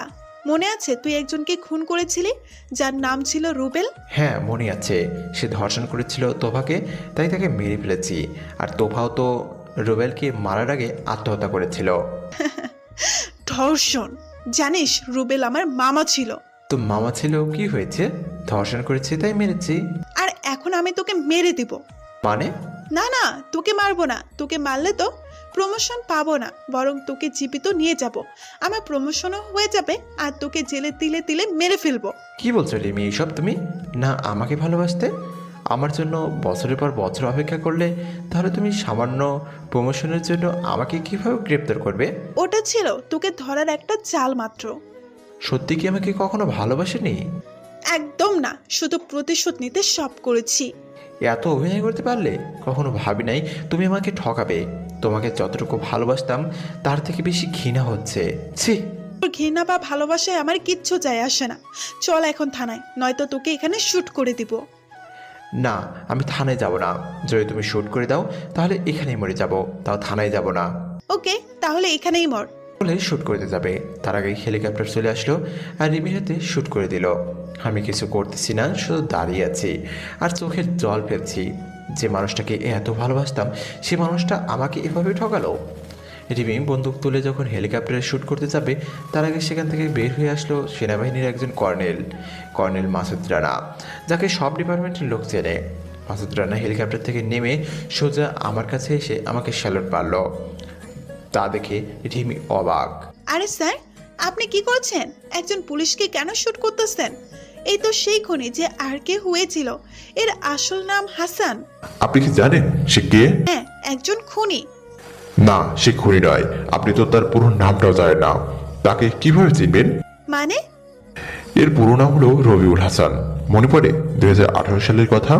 ইন্ডিয়ান কিছু সৈনিক বাংলাদেশ সাধারণ মানুষের মতো করে এসে বাংলাদেশের 3টা যুদ্ধ বিমান চুরি করে নিয়ে যাচ্ছিল। হ্যাঁ, আর ওই বিমানগুলো তো একজন মেজরকে তাদের হাত থেকে রক্ষা করেছিল। হ্যাঁ, আরো একটা কথা কি মনে আছে? বাংলাদেশ থেকে 4-5 বছর আগে একটা পারমাণবিক বোমা চুরি করেছিল মিয়ানমার। হ্যাঁ, মনে আছে। জানেন সেই বোমাটা কে তাদের থেকে আবার কিনে আনছিল? কে? সেও সেই মেজরটা। জানেন সেই মেজরটা কে? তার কথা তো গোপন রেখেছিল। আর গোপন রাখবো না, সেই মেজরটা আর কেউ নয়, বরং রবিউল হাসান ছিল। কে? আমার দিকে হাত দেখিয়ে বলল, শুধু সেটা নয়, কয়েক মাস আগে যে বাংলাদেশের মাফিয়াদের বিরুদ্ধে বাংলাদেশের পুলিশ যুদ্ধ করেছিল, সেখানে পুলিশ ছিল মাত্র 2 জন, বাকি সবাই ছিল আর কে ওরফে রবিউল হাসান দলের এজেন্ট। মানে? হ্যাঁ, এটাই সত্য। স্যারকে দেশের খারাপ মানুষগুলোকে শেষ করার জন্য স্পেশাল পাওয়ার দেওয়া হয়েছে। শুধু সেটা নয়, স্যার এখন মেজর নয়, স্যার আমার সিনিয়র। স্যার চাইলে যে কোনো সেনাবাহিনীর লোককে শ্যুট করতে পারে। স্যার কাউকে জবাব দিতে বাধ্য নয়, এমনকি চাইলে যে কোনো বাহিনীর লোককে বরখাস্ত করতে পারে। কি বলছেন আপনি? হ্যাঁ, এটাই সত্যি। আর স্যারকে এই পাওয়ার সিএম নিজে দিয়েছে। একটু আগে সিএম আমাকে ফোন দিয়ে এখানে আসতে বলেছে, তাই আসলাম। আর জানেন স্যারের এখন যে চেহারা আছে সেটা তার আসল চেহারা নয়, প্লাস্টিক সার্জারি এটা। স্যারের আসল চেহারা তো প্লাস্টিক সার্জারি সরালে দেখা যাবে। মাসুদ সাহেব। জি স্যার। রাশেদও মাসুদ রানার সিনিয়র। যে ভালোবাসা বোঝে না তাকে আর কি বোঝাবেন? সামান্য প্রমোশনের লোভে যে ভালোবাসার অভিনয় করতে পারে, আমার তো মনে হয় না সে কি আদৌ ভালোবেসেছিল। বলে রাশেদ আমার কাছ থেকে এসে আমার মুখের প্লাস্টিক সার্জারি তুলে নিল। বাস্তবে এভাবে কারো প্লাস্টিক সার্জারি তোলা যায় না, এরা শুধু গল্পের ক্ষেত্রেই সম্ভব। এটাই হলো তার আসল চেহারা। স্যার, ওনাকে কি গ্রেপ্তার করব? রিমির দিকে তাকিয়ে বলল, না তার দরকার নেই। আমি হেঁটে রিমির সামনে গেলাম, তারপর বললাম, রিমি আমি সত্যি তোমাকে ভালোবাসতাম, কিন্তু তুমি এমনটা করবে ভাবিনি। চাইলে আমি তোমাকে এখনই বরখাস্ত করতে পারি, কিন্তু আমি তা করব না, কারণ আমি সত্যি তোমাকে ভালোবাসতাম। সরি। থাক, আর সরি বলতে হবে না। আজকে চলে যাব আমি এই মিথ্যা অভিনয়ের শহর থেকে। ভালো থেকো, আর আন্টিকে আমার পরিচয়টা দিয়ে দিও। আসি, আল্লাহ হাফেজ। তারপর চলে আসলাম ভাঙা বাসায় নয়, সোজা নিজের মায়ের বাসায়। পরের দিন সিএম নিজ হাতে আমাকে পুরস্কৃত করেছেন, সাথে 1 মাসের ছুটিও। তারপর মা আর আপুকে নিয়ে চলে আসলাম গ্রামের বাসায়। চলে আসলাম মিথ্যা ভালোবাসার শহর থেকে। ভালো থাকুক তারা, যারা নিজের স্বার্থের জন্য মানুষকে ব্যবহার করে আর স্বার্থ শেষ হয়ে গেলে মানুষকে দূরে ঠেলে দেয়।